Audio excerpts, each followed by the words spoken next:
ഈ സൂറത്ത് പറയുമ്പോൾ എനിക്ക് ഓർമ്മ വരുന്നത് മഹാനായ ഉമർ മൗലവി റഹ്മത്തുള്ളാ, അദ്ദേഹം പട്ടാളപ്പള്ളിയിൽ ഖുത്ബ പറയാൻ വേണ്ടിയിട്ട് ഒരു വെള്ളിയാഴ്ച പോയി. അപ്പോൾ പണ്ടത്തെ കാലത്ത് ഈ പട്ടാളപ്പള്ളിക്ക് മുജാഹിദ് സെന്റർ എന്നാണ് കുത്തുബ പറയാൻ ആളവിടെ, സ്ഥിരമായിട്ട് അവിടെ കുത്തുബ പറയാൻ ആളുണ്ടാവില്ല. അപ്പം ഏതെങ്കിലും ആൾക്കാരുടെ വിദ്യാർത്ഥികളൊക്കെയാണ് അങ്ങോട്ട് കുത്തുബക്ക് പറഞ്ഞേക്കാം. ആ ഒരു സന്ദർഭത്തിൽ എല്ലാവരും വന്ന് വൽ അസ്റാണ് കുത്തുബ പറയാ. കഴിഞ്ഞ ആഴ്ച വന്ന ആൾ വല്ലസർ പറഞ്ഞിട്ടുണ്ടാവും, കഴിഞ്ഞ ആഴ്ച വന്ന ആളാവില്ല പുതിയ ആള്, ഓനൊരു വല്ലസർ പറയും. അപ്പോൾ ഒരാളിങ്ങനെ ഒന്നുണ്ടാക്കി, ഉമർ മൗലവി അങ്ങോട്ട് വരുമ്പം ഒരാളിങ്ങനെ ഒന്നുണ്ടാക്കി കൊണ്ടിരിക്കുകയാണ്. അപ്പോൾ ഒന്നുണ്ടാക്കി കൊണ്ടിരിക്കുമ്പം അയാൾ പറഞ്ഞെന്താ വെച്ചാൽ, ഇന്നിപ്പോൾ ആരാണോ ഇവിടെ വല്ലസർ പറയണതാവോന്നാണ്. ഇന്നിപ്പോൾ ഏത് ചങ്ങായി അവിടെ വല്ലസർ പറയണത് എന്നാവോ. ഇത് കേട്ടിട്ട് ഉമർ മൗലവി അന്നൊരു വല്ലസർ പറഞ്ഞു എന്നാണ്. അന്നും ഒരു വല്ലസറാണ്, പക്ഷെ ഇതേവരെ ആരും കേട്ടിട്ടില്ലാത്തൊരു വല്ലസറാണ് അന്ന് അവിടെ അദ്ദേഹം പറഞ്ഞത്. കാരണം എന്താ പറയുക, വിശുദ്ധ ഖുർആനില് വൽ അസ്ർ മാത്രമേ ഖുർആനായിട്ട് അവതരിച്ചിട്ടുള്ളൂ എങ്കിലും ഒരാൾക്ക് അത് മതി എന്നാണ്. നിങ്ങൾ ആലോചിച്ച് നോക്കി, വൽ അസ്ർ, കാലത്തെ, സമയത്തെ അള്ളാഹു സത്യം ചെയ്തുകൊണ്ട് പറയാണ്. സമയം, കാലം തന്നെയാണ് സത്യം. ഇന്നൽ ഇൻസാന ലഫീ ഖുസ്ർ, മനുഷ്യൻ നഷ്ടത്തിലാണെന്ന്. നിങ്ങളെ സമയം എന്ന് പറഞ്ഞ സാധനങ്ങൾ അത് ഒരിക്കലും മനുഷ്യന് തിരിച്ചു പിടിക്കാൻ പറ്റാത്തൊരു സാധനമാണ്. നിങ്ങളിപ്പോ ബിസിനസ്സിൽ തകർന്നു അല്ലേ, തകർന്നു. പക്ഷെ സഹോദരങ്ങളെ, അതൊക്കെ തകർന്ന് രണ്ടാമതൊരു തിരിച്ചു വരവ് ഒരു പക്ഷേ സാധ്യമാണ്. നിങ്ങൾ പരീക്ഷയിൽ തോറ്റു, നിങ്ങൾക്ക് തിരിച്ചു വരാം. നിങ്ങൾ മക്കൾ മുഴുവൻ മരിച്ചു, നിങ്ങൾക്കൊരു കല്യാണം കഴിച്ച് വീണ്ടും വീണ്ടും മക്കൾ ഉണ്ടായേക്കാം.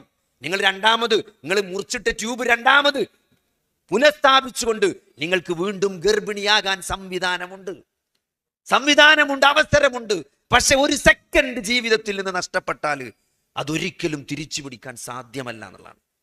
അള്ളാഹു മനുഷ്യനോട് നീതി കാണിച്ചു എന്നതിൻ്റെ ഏറ്റവും വലിയ ദൃഷ്ടാന്താണ് എന്തത്, എല്ലാവർക്കും സമയം ഒരേ അളവിലാണ് കൊടുത്തതാണ്. സാമ്പത്തികമായും സാമൂഹികമായും ആരോഗ്യപരമായും മറ്റേത് ഡയമെൻഷൻസ് നമ്മൾ എടുത്താലും അവിടെയൊക്കെ ഒരു വ്യത്യാസം മനുഷ്യർ തമ്മിലുണ്ടാവും. ഒരാൾ സാമ്പത്തികമായി കുറച്ച് മേലെയിരിക്കും, ഒരാൾ താഴെയായിരിക്കും അല്ലേ. ഒരാൾ സാമൂഹികമായി ചിലപ്പോൾ കുറച്ച് മേലെയിരിക്കും, ഒരാൾ താഴെയായിരിക്കും. ഒരാൾക്ക് ആരോഗ്യപരമായി കുറച്ച് നല്ല അവസ്ഥയായിരിക്കും, ഒരാൾക്ക് കുറച്ച് മോശം അവസ്ഥയായിരിക്കും. അങ്ങനെ എല്ലാവരും പല ഏറ്റക്കുറച്ചിലുകളിലാണ് ജീവിച്ചു കൊണ്ടിരിക്കുന്നത്. പക്ഷേ സമയത്തിന്റെ കാര്യത്തിൽ ഒരു സെക്കൻഡ് നിങ്ങൾക്ക് കിട്ടിയിട്ടില്ലെങ്കിൽ ഇവിടെ എല്ലാവർക്കും ആ സെക്കൻഡ് കിട്ടിയിട്ടുണ്ട്. അതെങ്ങനെ ഉപയോഗപ്പെടുത്തുന്നു, അതെങ്ങനെ എന്താണ്, ആരാണ് അള്ളാഹുവിനെയും റസൂലിനോടും അനുസരണയുള്ളത്, ത്വഅത്തുള്ളത്, ആരാണ് അള്ളാഹുവിനെയും റസൂലിന്റെയും കൽപ്പനകൾ കീഴ്പ്പെട്ടുകൊണ്ട് ജീവിക്കുന്നത്, ഫഖദ് ഫാസ്, അവനാണ് വിജയിച്ചവനാണ്. ആ വിജയത്തിന്റെ മാനദണ്ഡമായിട്ട് ഖുർആൻ പറഞ്ഞൊരു സാധനം അള്ളാഹുവിനോടും റസൂലിനോടുമുള്ള വിധേയത്വമാണ്. എന്തില്? അള്ളാഹു നൽകിയ ഈ ഒരു ആയുസ്സിൽ, ഈ ഒരു സമയത്തിൽ, വളരെ കുറഞ്ഞൊരു സമയമുള്ളത്, നമ്മൾ ഉറങ്ങണതും ഭക്ഷണം കഴിക്കണതും ബാക്കി കാര്യങ്ങളൊക്കെ മാറ്റി വെച്ചാൽ നമ്മൾ ഫലപ്രദമായി ഉപയോഗപ്പെടുത്തുന്ന സമയം വളരെ ചെറുതാണ്, വളരെ പരിമിതമാണ്. ആ സമയം നിങ്ങൾ എങ്ങനെ ചെലവഴിക്കുന്നു എന്നത് മാത്രമാണ് ഈ ജീവിതത്തിലെ പരീക്ഷണം. അതാണ്. ബാക്കി നിങ്ങൾക്ക് അള്ളാഹു സമ്പത്ത് തന്നു അല്ലെ, സമ്പത്ത് തരാത്തവരുണ്ട്. അതൊന്നും എന്തല്ല, ആ സമ്പത്ത് ഒരു വിജയത്തിന്റെ മാനദണ്ഡമായി അള്ളാഹു നിശ്ചയിച്ചിട്ടില്ല. അള്ളാഹു നിങ്ങൾക്ക് നൽകിയ കഴിവിലും സമ്പത്തിലും സമയത്തിലും നിങ്ങൾ എങ്ങനെയാണ് അള്ളാഹുവിനോടും റസൂലിനോടും തിരിച്ചു പെരുമാറുന്നത്, വിധേയത്വം കാണിക്കുന്നത് എന്നത് മാത്രമാണ് ജീവിതത്തിന്റെ പരീക്ഷണം. അതൊരാൾക്ക് തിരിച്ചറിയാൻ കഴിയാന്നുള്ളതാണ് ജീവിതത്തിന്റെ വിജയം എന്ന് പറയുന്നത്. അതിലേറ്റവും പ്രധാനപ്പെട്ടത് ഈ സമയം തന്നെയാണ്. ഈ സമയം ഒരു സെക്കൻഡ് നഷ്ടപ്പെട്ടാലും അതൊരിക്കലും നമുക്ക് തിരിച്ചു പിടിക്കാൻ സാധ്യമല്ല. അതുകൊണ്ട് മനുഷ്യൻ നഷ്ടത്തിലാണ്. ഇല്ലല്ലദീന ആമനു, ശരിയായ വിശ്വാസമുള്ളവർ, അള്ളാഹു ഏകനാണെന്ന് പ്രഖ്യാപിച്ചുകൊണ്ട് അള്ളാഹുവിന്റെ നാമഗുണവിശേഷണങ്ങളിൽ അടിയുറച്ച് വിശ്വസിച്ചുകൊണ്ട് അള്ളാഹുവിനെ മാത്രം ആരാധിക്കുക എന്നതാണ് അതിൻ്റെ ഏറ്റവും പ്രധാനപ്പെട്ട മാനദണ്ഡം. അതില്ലെങ്കിൽ പിന്നെ ബാക്കിയൊന്നും നമ്മളെ രക്ഷപ്പെടുത്താൻ പര്യാപ്തമാവൂല എന്നാണ്. ഇല്ലല്ലദീന ആമനു വഅമിലുസ് സ്വാലിഹാത്തി, ആ വിശ്വാസത്തിൽ ഒതുങ്ങി നിൽക്കാതെ അത് കർമ്മങ്ങളിലൂടെ, നാവിലൂടെ, വാക്കുകളായിട്ട്, അവയവങ്ങളിലൂടെ കർമ്മങ്ങളായി, സൽക്കർമ്മങ്ങളായി, ഇബാദത്തായി അത് പുറത്തേക്ക് വരണം. അതാണ് ഒരു വിശ്വാസി എന്ന് പറഞ്ഞാൽ. വഅമിലുസ് സ്വാലിഹാത്തി വതവാസൗ ബിൽ ഹഖി വതവാസൗ ബിസ്സബ്ർ, ക്ഷമ കൊണ്ടും ഹക്ക് കൊണ്ടും പരസ്പരം ഉപദേശിക്കുന്നവരൊഴികെ എന്നാണ്. അപ്പൊ സഹോദരങ്ങളെ, ഈ സമയം നിങ്ങൾക്ക് അല്ലാഹു നൽകിയ ഈ ഒരായുസ്, ഈ ഒരു സമയം, ഈ സെക്കൻഡുകളും മണിക്കൂറുകളും ദിവസത്തിനൊക്കെ വില ഉണ്ട്. ഇതിന്റെ വില നമുക്ക് അറിയാത്തവര് നമുക്കറിയും. നമ്മൾ അതുമായി ബന്ധപ്പെട്ട് പ്രവർത്തിക്കാത്തത് കൊണ്ടാണ്. ഒളിമ്പിക്സിൽ പങ്കെടുക്കുന്ന 100 മീറ്റർ ഓട്ട മത്സരത്തിൽ പങ്കെടുക്കുന്ന ഒരാളോട് ചോദിച്ചാൽ അയാൾ പറയും ഒരു മില്ലി സെക്കൻഡിന്റെ വില എത്ര എന്നുള്ളത്, അല്ലെ? 9.56 സെക്കൻഡിൽ ഫിനിഷ് ചെയ്ത ആളും 9.57 സെക്കൻഡിൽ ഫിനിഷ് ചെയ്ത ആളും തമ്മിൽ വ്യത്യാസമുണ്ട്. ഒരാൾക്ക് 1ാം സ്ഥാനാണ്, അയാളാണ് ലോകത്തിലെ ഓട്ടക്കാരൻ. ഒരു മില്ലി സെക്കൻഡിന്റെ വില നിങ്ങൾ അയാളോട് ചോദിച്ചാൽ മതി. ഒളിമ്പിക്സിൽ ഓടുന്ന ഒരാൾക്ക് ഒരു മില്ലി സെക്കൻഡിന്റെ വില അറിയും, അല്ലേ? നമ്മൾ പറയും ഒരു തലനാരിഴക്കിഴയിലാണ് നമ്മൾ രക്ഷപ്പെട്ടത്, ഒരു ആക്സിഡന്റിൽ ഒരു സെക്കൻഡിന്റെ മാറ്റം കൊണ്ടാണ് നമ്മൾ രക്ഷപ്പെട്ടെന്ന് പറയും. അവിടെ സെക്കൻഡിന്റെ വില അറിയണമെങ്കിൽ ഒരു സെക്കൻഡിന്റെ വ്യത്യാസം കൊണ്ട് ഒരു അപകടത്തിൽ നിന്ന് രക്ഷപ്പെട്ട ആളോട് ചോദിച്ചാൽ ഒരു സെക്കൻഡിന്റെ വില അയാൾ പറഞ്ഞുതരും, അല്ലേ? ഒരു ഫ്ലൈറ്റ് നമുക്ക് മിസ്സാവുമ്പോഴാണ് ഒരു മിനിറ്റിന്റെ വില നമുക്ക് മനസ്സിലാകുക. അങ്ങനെ ഓരോന്നിനും വിലയുണ്ട്, അല്ലെ? ആഴ്ചകളോളം അല്ലെ ഗൾഫിൽ പോയ ഒരാളെ കാത്തിരിക്കുന്ന ഒരു ഭാര്യയെ ഭർത്താവിനെ സംബന്ധിച്ചിടത്തോളം ആഴ്ചകളുടെയും ദിവസങ്ങളുടെയും വർഷങ്ങളുടെയും വില അവർ പറഞ്ഞു തരും. എല്ലാത്തിനും വില ഉണ്ട് സഹോദരങ്ങളെ. അപ്പൊ എന്താ, നമുക്ക് എപ്പോഴാണ് നമ്മൾ എപ്പോഴാണോ അതിൽ നമ്മൾ ഇൻവോൾവ് ചെയ്യുന്നത്, നമ്മൾ അതിന്റെ ഭാഗമാകുന്നത്, നമുക്കത് പ്രധാനപ്പെട്ടതാകുന്നത്, അപ്പോഴാണ് നമ്മൾ അതിന്റെ വില. കണ്ണില്ലാത്തവനാണ് കണ്ണിന്റെ വില അറിയുന്ന പോലെ സഹോദരങ്ങളെ, ഓരോ സെക്കൻഡിനും അതിൻ്റെതായ വിലയുണ്ട്. അതെന്താണ്? അത് ഈ പറഞ്ഞ 4 കാര്യങ്ങൾ ആ സമയത്തിൽ കടന്നു വന്നിട്ടില്ലെങ്കിൽ അത് നഷ്ടം തന്നെയാണ്. നിങ്ങൾ ശരിയായ വിശ്വാസത്തോടെയല്ല ഓരോ സെക്കൻഡും ജീവിച്ചു കൊണ്ടിരിക്കുന്നതെങ്കിൽ അത് ഭയങ്കര നഷ്ടമാണ്. നമുക്കെന്താ അറിയാം, നമ്മള് ഈ അരിച്ചാലില് കള്ളു കുടിച്ചുകാണ്ട് ഈ അരിച്ചാലിൽ വീണ് കിടക്കുന്ന ആൾക്കാരുണ്ടാവും. ബോധമില്ലാതെ റോഡ് സൈഡിൽ വീണ് കിടക്കുന്ന ആളുകളെ ജീവിതത്തിൽ ഏതെങ്കിലും ഒരു സന്ദർഭത്തിൽ നിങ്ങൾ കണ്ടിട്ടുണ്ടാവും. അങ്ങനത്തെ ഒരു മനുഷ്യനെ കാണുമ്പം നമ്മളെ മനസ്സിലുള്ള ഒരു അറപ്പും ഒരു വെറുപ്പുണ്ട്. ഇത് വെള്ളടിച്ചിട്ട് അല്ലെങ്കിൽ എന്തെങ്കിലും ലഹരി ഉപയോഗിച്ചുകൊണ്ട് ഒരു വൃത്തികെട്ട ആവറത്തൊക്കെ വെളിപ്പെട്ട് വൃത്തികെട്ട രൂപത്തിൽ ഒരു റോഡ് സൈഡിൽ വീട് കിടക്കുന്ന ഒരു മനുഷ്യനെ കാണുമ്പോൾ നമ്മുടെ മനസ്സിൽ എത്ര അറപ്പും വെറുപ്പും ഉണ്ട് സഹോദരങ്ങളെ. അതിനേക്കാൾ നമ്മൾ വെറുക്കേണ്ട ഒരു സാധനമാണ് ശിർക്കെന്നത്. അതിനേക്കാൾ ഗൗരവമുള്ളതാണ്. ഒരാൾ ജാറത്തിൽ പോയി ആ അല്ലാഹു അല്ലാത്ത ഒരാൾക്ക് സുജൂദ് ചെയ്യാന്ന് പറഞ്ഞാൽ അതിനേക്കാൾ മ്ലേച്ഛമാണ്. വ്യഭിചാരത്തെക്കാളും ലഹരിയെക്കാളും മദ്യത്തെക്കാളും മ്ലേച്ഛമായ സംഗതിയാണ് അല്ലാഹു അല്ലാത്ത ഒരു ശക്തിയിൽ നിന്നൊരു സഹായം കിട്ടുമെന്ന് വിചാരിച്ച് ഒരു നൂല് കെട്ടി നടക്കുക എന്ന് പറഞ്ഞത്, ഒരു ജാറത്തിൽ പോയി സുജൂദ് ചെയ്യുക എന്ന് പറഞ്ഞത്, ആ ജാറത്തിൽ പോയിട്ട് അവിടെ തവാഫ് ചെയ്യാന്ന് പറഞ്ഞത് അതിനേക്കാൾ മോശമാണ്, അതിനേക്കാൾ മ്ലേച്ഛമാണ്, അതിനേക്കാൾ വഷളായതാണ് എന്ന് മനസ്സിലാക്കണം.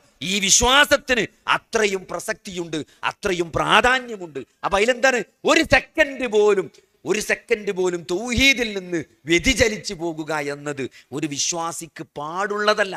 അതാണ് നമ്മൾ ഏറ്റവും പ്രധാനമായിട്ട് ഓരോ സെക്കൻഡും നമ്മൾ ജീവിച്ചു കൊണ്ടിരിക്കുമ്പോൾ. നിങ്ങൾക്ക് ഈ വിശുദ്ധ ഖുർആനിലെ അള്ളാഹുവിന്റെ റസൂൽ സല്ലല്ലാഹു അലൈഹി വസല്ലമ തന്റെ പ്രസംഗത്തിന്റെ തുടക്കത്തിലൊക്കെ ഓതിയ ആ ആയത്തിൽ യാ അയ്യുഹല്ലദീന ആമനുത്തഖുല്ലാഹ ഹഖ്ക തുഖാതി വലാ തമൂതുന്ന ഇല്ലാ വഅൻതും മുസ്ലിമൂൻ. നിങ്ങൾ ആലോചിച്ച് നോക്കിയേ, അതിന്റെ പ്രാധാന്യം എത്രയാണ്. മുസ്ലിങ്ങളായിക്കൊണ്ടല്ലാതെ നിങ്ങൾ മരിക്കാൻ ഇടവരരുത് എന്നാണ്. മുസ്ലിങ്ങളായിക്കൊണ്ട് നിങ്ങൾ എങ്ങനെ ജീവിച്ചാലും മരിക്കുമ്പോൾ മുസ്ലിം ആയിക്കൊണ്ടല്ലാതെ നിങ്ങൾ മരിച്ചു പോകരുത് എന്നാണ്. കാരണം അത്രയും പ്രാധാന്യമാണ് ഈ തൗഹീദിനുള്ളത്, ഈ വിശ്വാസത്തിനുള്ളത്. അതുകൊണ്ട് ഏറ്റവും പ്രധാനപ്പെട്ടത് ഈ വിശ്വാസം തന്നെയാണ്. പിന്നെന്താണ്, വഅമിലുസ് സ്വാലിഹാത്തി. ഒരു സെക്കൻഡും സഹോദരങ്ങളുടെ ജീവിതത്തിൽ ഒരു സൽക്കർമ്മത്തിലല്ലാതെ കഴിഞ്ഞു പോകാൻ പാടില്ല. നമ്മൾ നല്ല ശ്രദ്ധിക്കണം, അല്ലേ? അപ്പൊ എന്താ പറയുക, വേൾഡ് കപ്പാണ്, എല്ലാവരും ഫുട്ബോളാണ്, അല്ലേ? നമ്മളും മെസ്സിന്റെ കുപ്പായം വാങ്ങിയിട്ട് നമ്മളെ കുട്ടിക്കും നമ്മളൊരു 10-ാം നമ്പർ കുപ്പായം ഇട്ടെടുത്ത് നമ്മളെല്ലാവരും പന്തളി തന്നെയാണ്. രാത്രി പന്തളി കാണണ്ടാന്നോ ഹറാമാണോ എന്നല്ല പറയണത്. പക്ഷേ അള്ളാഹു ഹലാലാക്കിയ വിഷയത്തിലും അള്ളാഹു ചില അതിർവരമ്പുകൾ നിശ്ചയിച്ചിട്ടുണ്ട്. എന്താണ്, ഒരു നമസ്കാരത്തിന് ബാങ്ക് വിളിക്കുമ്പോൾ ആ TV ഓഫ് ആക്കിയിട്ട് നമസ്കാരത്തിന് പോകാൻ നമുക്കും നമ്മുടെ മക്കൾക്കും സാധിക്കേണ്ടതുണ്ട്. അല്ലെങ്കിൽ സ്ഥിരമായി സുബൈക്ക് ജമാഅത്തിന് വന്നിരുന്ന നമ്മൾ ഒരു ദിവസം രാത്രി ഉറക്കമൊഴിച്ച് കളി കണ്ടാൽ അന്ന് സുബൈ നഷ്ടപ്പെടുന്നുണ്ടെങ്കിൽ സുബഹിന്റെ മുമ്പത്തെ സുന്നത്ത് നമസ്കാരം സ്ഥിരമായി നിസ്കരിച്ചിരുന്ന തഹജ്ജുദ് നമസ്കാരം നമുക്ക് നഷ്ടപ്പെട്ടിട്ടുണ്ടെങ്കിൽ അതൊരു ഫുട്ബോളിന്റെ പേരിലാണെങ്കിലും സഹോദരങ്ങളെ അത് ഗൗരവമുള്ളതാണ്, അത് നമ്മൾ ഭയപ്പെടേണ്ടതാണ്. അപ്പൊ എന്താ നമ്മളെ ജീവിതത്തിലെ പ്രയോറിറ്റി എന്നുള്ളത് ഒരു സെക്കൻഡും അള്ളാഹുവിൻ്റെയും റസൂലിൻ്റെയും എന്താണ് കൽപ്പനക്കെതിരായി നമ്മൾ ചെലവഴിക്കൂല എന്നുള്ളത്, ആ അനുകൂലമായിട്ട് അത് സൽക്കർമ്മമാക്കി മാറ്റാനുള്ള ഒരു നിരന്തര ശ്രമമാണ് നമ്മുടെ ജീവിതത്തിലൂടെ നമ്മൾ നടത്തിക്കൊണ്ടിരിക്കുന്നത്. അതുകൊണ്ട് അതിൽ നിന്ന് നമ്മളെ തെറ്റിക്കുക എന്നുള്ളതാണ് പിശാചിന്റെ ഏറ്റവും വലിയ തന്ത്രം. അല്ലേ, ഞാൻ നേരത്തെ പറഞ്ഞു, നമ്മൾ അത്രയും അഡിക്റ്റഡ് ആണ് ഈ ഫോണിന്. ഒരു നേരെ ബാറ്ററി തീരാനായാൽ ഒരാളെ മുഖത്ത് നോക്കിയാൽ മനസ്സിലാവും എന്ത്, നമ്മൾ ഏത് നിമിഷവും മരിച്ചു പോകും. അല്ലേ, മരണം എന്നത് 100% ഉറപ്പുള്ള സാധനമാണ്. ഈ ഫോൺ ഓഫാകും എന്നതിനേക്കാൾ ഉറപ്പുള്ളൊരു സാധനമാണ് നമ്മൾ മരിക്കുന്നുള്ളത്. അല്ലേ, ഈ ഫോൺ ഇങ്ങനെ ബാറ്ററി ചോന്നതി നിൽക്കുമ്പം ഈ ഫോൺ ഓഫാകുന്നുണ്ടല്ലോ, കുറച്ച് കഴിഞ്ഞാൽ അത് ഓഫാകും. അതിനേക്കാൾ ഉറപ്പുള്ളൊരു സാധനമാണ് നമ്മൾ മരിക്കുന്നത്. നമ്മളെ ബാറ്ററി കഴിയും എന്നുള്ളത്. സഹോദരങ്ങളെ, നമ്മളെ ബാറ്ററി കഴിഞ്ഞാൽ നമ്മൾ ജീവിതത്തിൻ്റെ മറ്റൊരു ഘട്ടത്തിലേക്ക് നമ്മൾ കൊണ്ടുവരപ്പെടും. അല്ലേ, മരണാനന്തര ജീവിതമെന്ന മരണമില്ലാത്തൊരു ജീവിതത്തിലേക്ക് നമ്മൾ പ്രവേശിക്കും. അവിടെ വിചാരണയുണ്ട്. അവിടെ അള്ളാഹു നൽകിയ മുഴുവൻ അനുഗ്രഹങ്ങളെ പറ്റിയും അള്ളാഹു ചോദ്യം ചോദിക്കുമെന്നാണ്. ഒരു കാല് അവിടുന്ന് എടുത്തു വെക്കാൻ പറ്റൂല എന്നാണ്. സമ്പത്ത് നൽകി സമ്പാദിച്ചതിനെ പറ്റി, ചെലവഴിച്ചതിനെ പറ്റി, അള്ളാഹു നൽകിയ സമയത്തെ പറ്റി, ആയുസിനെ പറ്റി ചോദ്യം ഉണ്ടാവും. അതുകൊണ്ട് എപ്പോഴും എല്ലാവരും ഫോണിലാണ്, എവിടെ നോക്കിയാലും. ചില ആൾക്കാർ സലാം വീട്ടിൽ കഴിഞ്ഞാൽ അപ്പ ഫോൺ എടുത്ത് നോക്കും. അസ്തഗ്ഫിറുല്ലാഹ് ചെല്ലിന് മുമ്പ് തന്നെ എന്തെങ്കിലും കോൾ ഉണ്ടോ, മെസ്സേജ് ഉണ്ടോ. ചില ആൾക്കാർ നേരെ ഫേസ്ബുക്ക് കണ്ട് പോവുക, അല്ലെ, ഒരു ലൈക്കൊക്കെ അടിച്ചിട്ടേ തിരിച്ചിങ്ങോട്ട് വരുള്ളൂ. അല്ല, അങ്ങനത്തെ ഒരു ലോകമാണ്. അല്ല, എൻ്റെ ഒരു സുഹൃത്ത് ഒരു യാത്രയിൽ പറഞ്ഞെന്തല്ലോ, ഞാനിപ്പോൾ ഒരു പോസ്റ്റ് ഇടും ഫേസ്ബുക്കിൽ, 1 മണിക്കൂർ കൊണ്ട് 1000 ലൈക്ക് കിട്ടുന്നതാണ്. അത് ഞാൻ കാണിച്ചു തരാം, കോൺഫിഡൻസ് ആണ്. അല്ലെ, 1 മണിക്കൂർ കൊണ്ട് 1000 ആൾക്കാരിന്റെ പോസ്റ്റ് വായിച്ചിട്ട് ലൈക്ക് അടിക്കുന്നത് ഞങ്ങൾക്ക് കാണിച്ചു തരാന്നാണ്. എങ്ങനെ കാണിച്ചു തരാ? ഞാൻ നോക്കുമ്പോ ഒക്കെ എന്താ മൂപ്പര പണി, ഒരു ഹോട്ടലിൽ കയറി ചായ കുടിക്കുമ്പോഴും, ഒരു ചായ കുടിച്ചിറങ്ങുമ്പോഴും, ഭക്ഷണം കഴിക്കുമ്പോഴും, സംസാരത്തിന്റെ ഇടയിലൊക്കെ മൂപ്പർക്ക് പണി എന്താ, ഫേസ്ബുക്ക് തുറക്കുക, എല്ലാവരുടെ പോസ്റ്റും ഇങ്ങനെ ലൈക്ക് അടിച്ചുകൊണ്ടിരിക്കുക. അപ്പൊ ഞാൻ ചോദിച്ചത് എല്ലാവർക്കും ലൈക്ക് അടിക്കണേ, അപ്പൊ അങ്ങോട്ട് ലൈക്ക് കൊടുത്താലേ ഇങ്ങോട്ട് ലൈക്ക് കിട്ടുള്ളൂ. അപ്പൊ അങ്ങനെ ഇടക്കിടക്ക് ഇങ്ങനെ കയറി ലൈക്ക് അടിച്ചുന്ന ആൾ ഒരു പോസ്റ്റ് ഇട്ടാൽ ലൈക്ക് കിട്ടൂലേ? അപ്പൊ ഞാൻ പറഞ്ഞത്, അങ്ങനെ ആളുകൾ ഒരു അഡിക്റ്റഡായ, ലൈക്ക് കിട്ടിയാൽ ഞാനിട്ട പോസ്റ്റ് ആളുകൾ വായിക്കുന്നു, അത് അപ്രീഷിയേറ്റ് ചെയ്യുന്നു, എനിക്ക് കമന്റ് ഇടുന്നു എന്നതൊക്കെയാണ് ജീവിതത്തിലെ വിജയമായിട്ട് ആൾക്കാർ കാണുന്നത്, നമ്മളെ ഫോളോവേഴ്സ്. സഹോദരങ്ങളെ, നമ്മൾ ഈ സോഷ്യൽ മീഡിയയിൽ കാണുന്നത് മുഴുവൻ എഡിറ്റഡായ സാധനങ്ങളാണ്. അവരുടെ നല്ലത് മാത്രം അവരിങ്ങനെ കാണിച്ചു തരാണ്. ഇപ്പൊ എല്ലാവരും ടൂർ പോകാണ്. അല്ലേ, എല്ലാവരും ഓരോരുത്തരും ടൂർ പോയത് എല്ലാവരും ഫേസ്ബുക്കിലുണ്ട്. ഞങ്ങൾ അവിടെ പോയി, ഇവിടെ പോയി, അത് കണ്ടു, ഇത് കണ്ടു. എന്നിട്ട് ഒന്നും കാണാൻ ഒരു കപ്പാസിറ്റി ഇല്ലാത്തതും ഇത് കണ്ട് ഓനും എൻ്റെ കുട്ടികളും വെച്ച് നമുക്ക് എങ്ങോട്ടും പോകാനില്ല, ഞങ്ങളെങ്ങോട്ടും കൊണ്ടുപോകണില്ലല്ലോ, ഞങ്ങളെ വാപ്പ് നമുക്ക് എങ്ങോട്ടും പോകാനില്ല, നമുക്ക് അതിനൊന്നും ഒരു തൗഫീക്കില്ലല്ലോ. അങ്ങനെ നിരാശ ബാധിച്ചിക്കാണ്. ഈ പോണ ആൾക്കാർക്ക് സഹോദരങ്ങളെ അതിന്റെ ഇടങ്ങേറിയുള്ളൂ. ഇതൊക്കെ അതിന്റെ സന്തോഷങ്ങൾ മാത്രമേ കാണുള്ളൂ. ഒരു യാത്രക്ക് എത്ര പ്രയാസങ്ങളുണ്ട്, ഒരു യാത്രയിൽ എത്ര, നിങ്ങളൊരു ടൂർ പോയാൽ അങ്ങനെ അറിയാം. കുട്ടികളും മക്കളൊക്കെ ആയിട്ട് നിങ്ങൾ ടൂർ പോയി വെക്കണ്ടി, ആ പോകുമ്പോഴുള്ള സുഖമൊന്നും ആ തിരിച്ചിങ്ങോട്ട് വരുമ്പോൾ ഉണ്ടാവില്ല. ടൂർ മാണ്ടില്ലേന്ന് തോന്നും. ഒന്നിന് പനി, ഛർദി, നൊളോളി. അല്ലേ, നമുക്ക് ഇതിലേറെ നല്ലേ കായും ചെലവാക്കി ഇമ്മാരത്തെ എടാകൂടെ ഇടങ്ങേറ് മാങ്ങണ്ടില്ലേന്ന് വല്ല ഭക്ഷണക്കോടെ ഒരു പെരി കുത്തുന്ന സമാധാനത്തിൽ തിന്നാൽ അതിനേക്കാൾ മെച്ചുണ്ടാവുമെന്ന് ചിലപ്പോൾ നമുക്ക് തോന്നിപ്പോവും. ചില ടൂറിൻ്റെ ഒക്കെ ഇടങ്ങേറ് കണ്ടാൽ നമുക്ക് തോന്നും. അല്ലെ, ഒരു സുഹൃത്ത് പറഞ്ഞാണ്, ഒരു ടൂർ പോലെ നിർത്തിയാൽ എന്താ വെച്ചാൽ ചെറിയ കുട്ടികൾ വലുതായിട്ടായിരുന്നു. ഓനെ എവിടെ ടൂർ പോയാലും പെണ്ണുങ്ങൾ എന്ത് ചെയ്യും, ഒരു തൂക്കാപാത്രം എടുക്കും, കുറച്ച് കഞ്ഞി വാങ്ങിക്കൊണ്ടിരും. ഈ കുട്ടി ഒന്നും തിന്നണില്ല, കുറച്ച് കഞ്ഞി വാങ്ങിക്കൊണ്ടിരും. ആ കുട്ടി കഞ്ഞി കുടിച്ചാലേ ഇനി ടൂർ നടക്കുള്ളൂ. ഇതിപ്പോ ഇവിടുന്ന് ഊട്ടി പോയി കഞ്ഞിട്ടിന്. അപ്പോ എന്തൊക്കെ സന്തോഷം ഉണ്ടെങ്കിലും അതിനൊക്കെ ഒരു ഇടങ്ങേറും ഒരു പ്രയാസമൊക്കെ അതിൻ്റെ ഒരു മറുവശമുണ്ട്. അല്ലേ, അത് നമ്മളെന്തരോ, നമ്മളെല്ലാത്തിനും സന്തോഷം മാത്രമേ ആൾക്കാർ കാണിച്ചു തരുന്നുള്ളൂ. അല്ലേ, പിന്നെ ഈ സന്തോഷം, ഈ ദുനിയാവിലെ സന്തോഷത്തിന് എന്താ പറയുക, കുറേ പരിമിതികളുണ്ട്. അതിന് കുറേ ഷർത്തൊക്കെ ഉണ്ട്. അതൊക്കെ ഒത്തു വന്നാലേ നമുക്ക് സന്തോഷം കിട്ടുള്ളൂ. നല്ല മനസ്സിക്ക് ഇടങ്ങേറുള്ള നേരത്ത് നിങ്ങൾ എവിടെ ടൂർ പോയിട്ടും കാര്യമില്ല. നമ്മളെ മനസ്സ് വിഷമിച്ചിരിക്കുന്ന സമയത്ത് സഹോദരങ്ങളെ, ആ പ്രതിസന്ധി മാറാതെ ഒന്നും നമുക്ക് ആസ്വദിക്കാൻ കഴിയില്ല. അങ്ങനെയാണ് മനുഷ്യന്റെ മനസ്സെന്ന് പറഞ്ഞത്. അതുകൊണ്ടാണ് പരലോകത്ത് അങ്ങനത്തെ യാതൊരു ബേജാറും ഇല്ല എന്ന് പറയുന്നത്. അല്ലേ, ഇവിടെ തിന്നുമ്പോൾ നല്ലൊരു ബിരിയാണി കൊണ്ടേ കൊടുത്തു നോക്കി, ആൾക്കാർക്ക് തിന്നാൻ വയ്ക്കൂലപ്പോ. ആൾക്കാർക്ക് ഷുഗർ ആലോചിച്ചിട്ട്, പ്രഷർ ആലോചിച്ചിട്ട് ആൾക്കാർ പള്ളമൊക്കെ ഒന്ന് നോക്കും.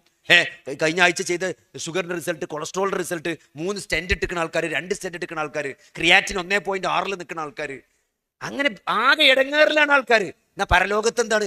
യാതൊരു ഇടങ്ങറുള്ള സ്വർഗത്തില് അങ്ങനത്തെ യാതൊരു വിഷമവുമില്ല. അപ്പോ സ്വർഗം എന്ന് പറഞ്ഞാല് അങ്ങനത്തെ ആസ്വാദനങ്ങൾക്ക് പരിമിതി ഇല്ലാത്ത, ഷർത്തും ഫർളൊന്നും ഇല്ലാത്ത ഒരു ലോകമാണ്. അവിടെയാണ് എന്തോ നമ്മൾ അതൊരിക്കലും ദുനിയാവിൽ പ്രതീക്ഷിക്കേണ്ടതില്ല. അപ്പോ ഈ സ്ക്രീന് നമ്മളെ എവിടേക്ക് എത്തിക്കണം ചോദിച്ചാൽ ഇതേപോലെ നിരാശയിലേക്കാണ് എത്തിക്കുക.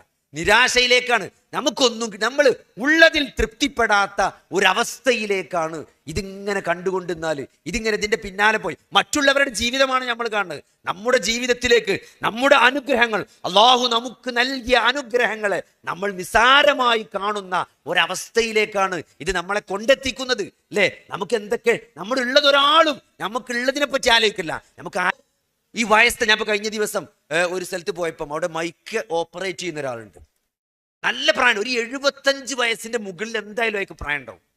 അയാള് ഈ മൈക്കൊക്കെ റെഡിയാക്കി വെച്ചിട്ട് അയാൾ അതിന്റെ ഒക്കെ സെറ്റാണ്. അപ്പൊ അയാൾ ഇടയ്ക്കൊക്കെ പണിയെടുക്കണ്ടുള്ളൂ. അയാൾ മൊബൈലിലാണ്. ഞാൻ നോക്കി അയാൾ എന്താ, അതിന്റെ അപ്പുറത്ത് ഇരിക്കണം ഞാൻ. അപ്പൊ അയാൾ എന്താ ചെയ്യണ, അയാൾ ചെറിയ കുട്ടികള് മറ്റേ റീൽസ് കാണുന്ന മാതിരിയാണ്. ഈ ചെറിയ കുട്ടികളെ, ഈ ഒരു 1.5 വയസ്സായ കുട്ടികൾക്കൊക്കെ ഫോൺ കൊടുത്തുണ്ടാവും. ഇങ്ങനെ തോണ്ടി കളിച്ചത്, ഇങ്ങനെ തോണ്ടുക. അയാൾ ഒരു 5 സെക്കൻഡ് പോലും ഒന്നും കാണില്ല.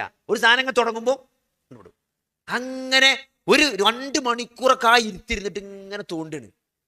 ജീവിതത്തിൽ ക്രിയാത്മകമായിട്ട് യാതൊരു സാധനവും ചെയ്യുന്നില്ല. ഞാൻ പറഞ്ഞ നിങ്ങൾ, നമ്മൾ സമയം വളരെ വളരെ എന്താണ്, വളരെ സീരിയസ് ആയിട്ട് നമ്മൾ ശ്രദ്ധിക്കേണ്ട ഒരു സാധനമാണ് നമ്മുടെ സമയം എന്നത്. അല്ലേ? നമ്മൾ നമസ്കാരം ഇപ്പൊ എന്താ പറയുക, ഈ വയസ്സായ ആളുകൾ പോലും എത്രങ്ങാനും വാട്സപ്പ് ഗ്രൂപ്പ് അറിയോ. നിങ്ങൾ ഒരു കൊല്ലം ഉംറക്ക് പോയാൽ അതിൻ്റെ ഒരു ഗ്രൂപ്പ്, ഞാൻ അടുത്തൊല്ലം ഉംറന്റെ ഗ്രൂപ്പ്, പിന്നെ പോയി വേറെ ഉംറ, ഉംറ 2023 ഗ്രൂപ്പ്, ഉംറ 2020 ഗ്രൂപ്പ്.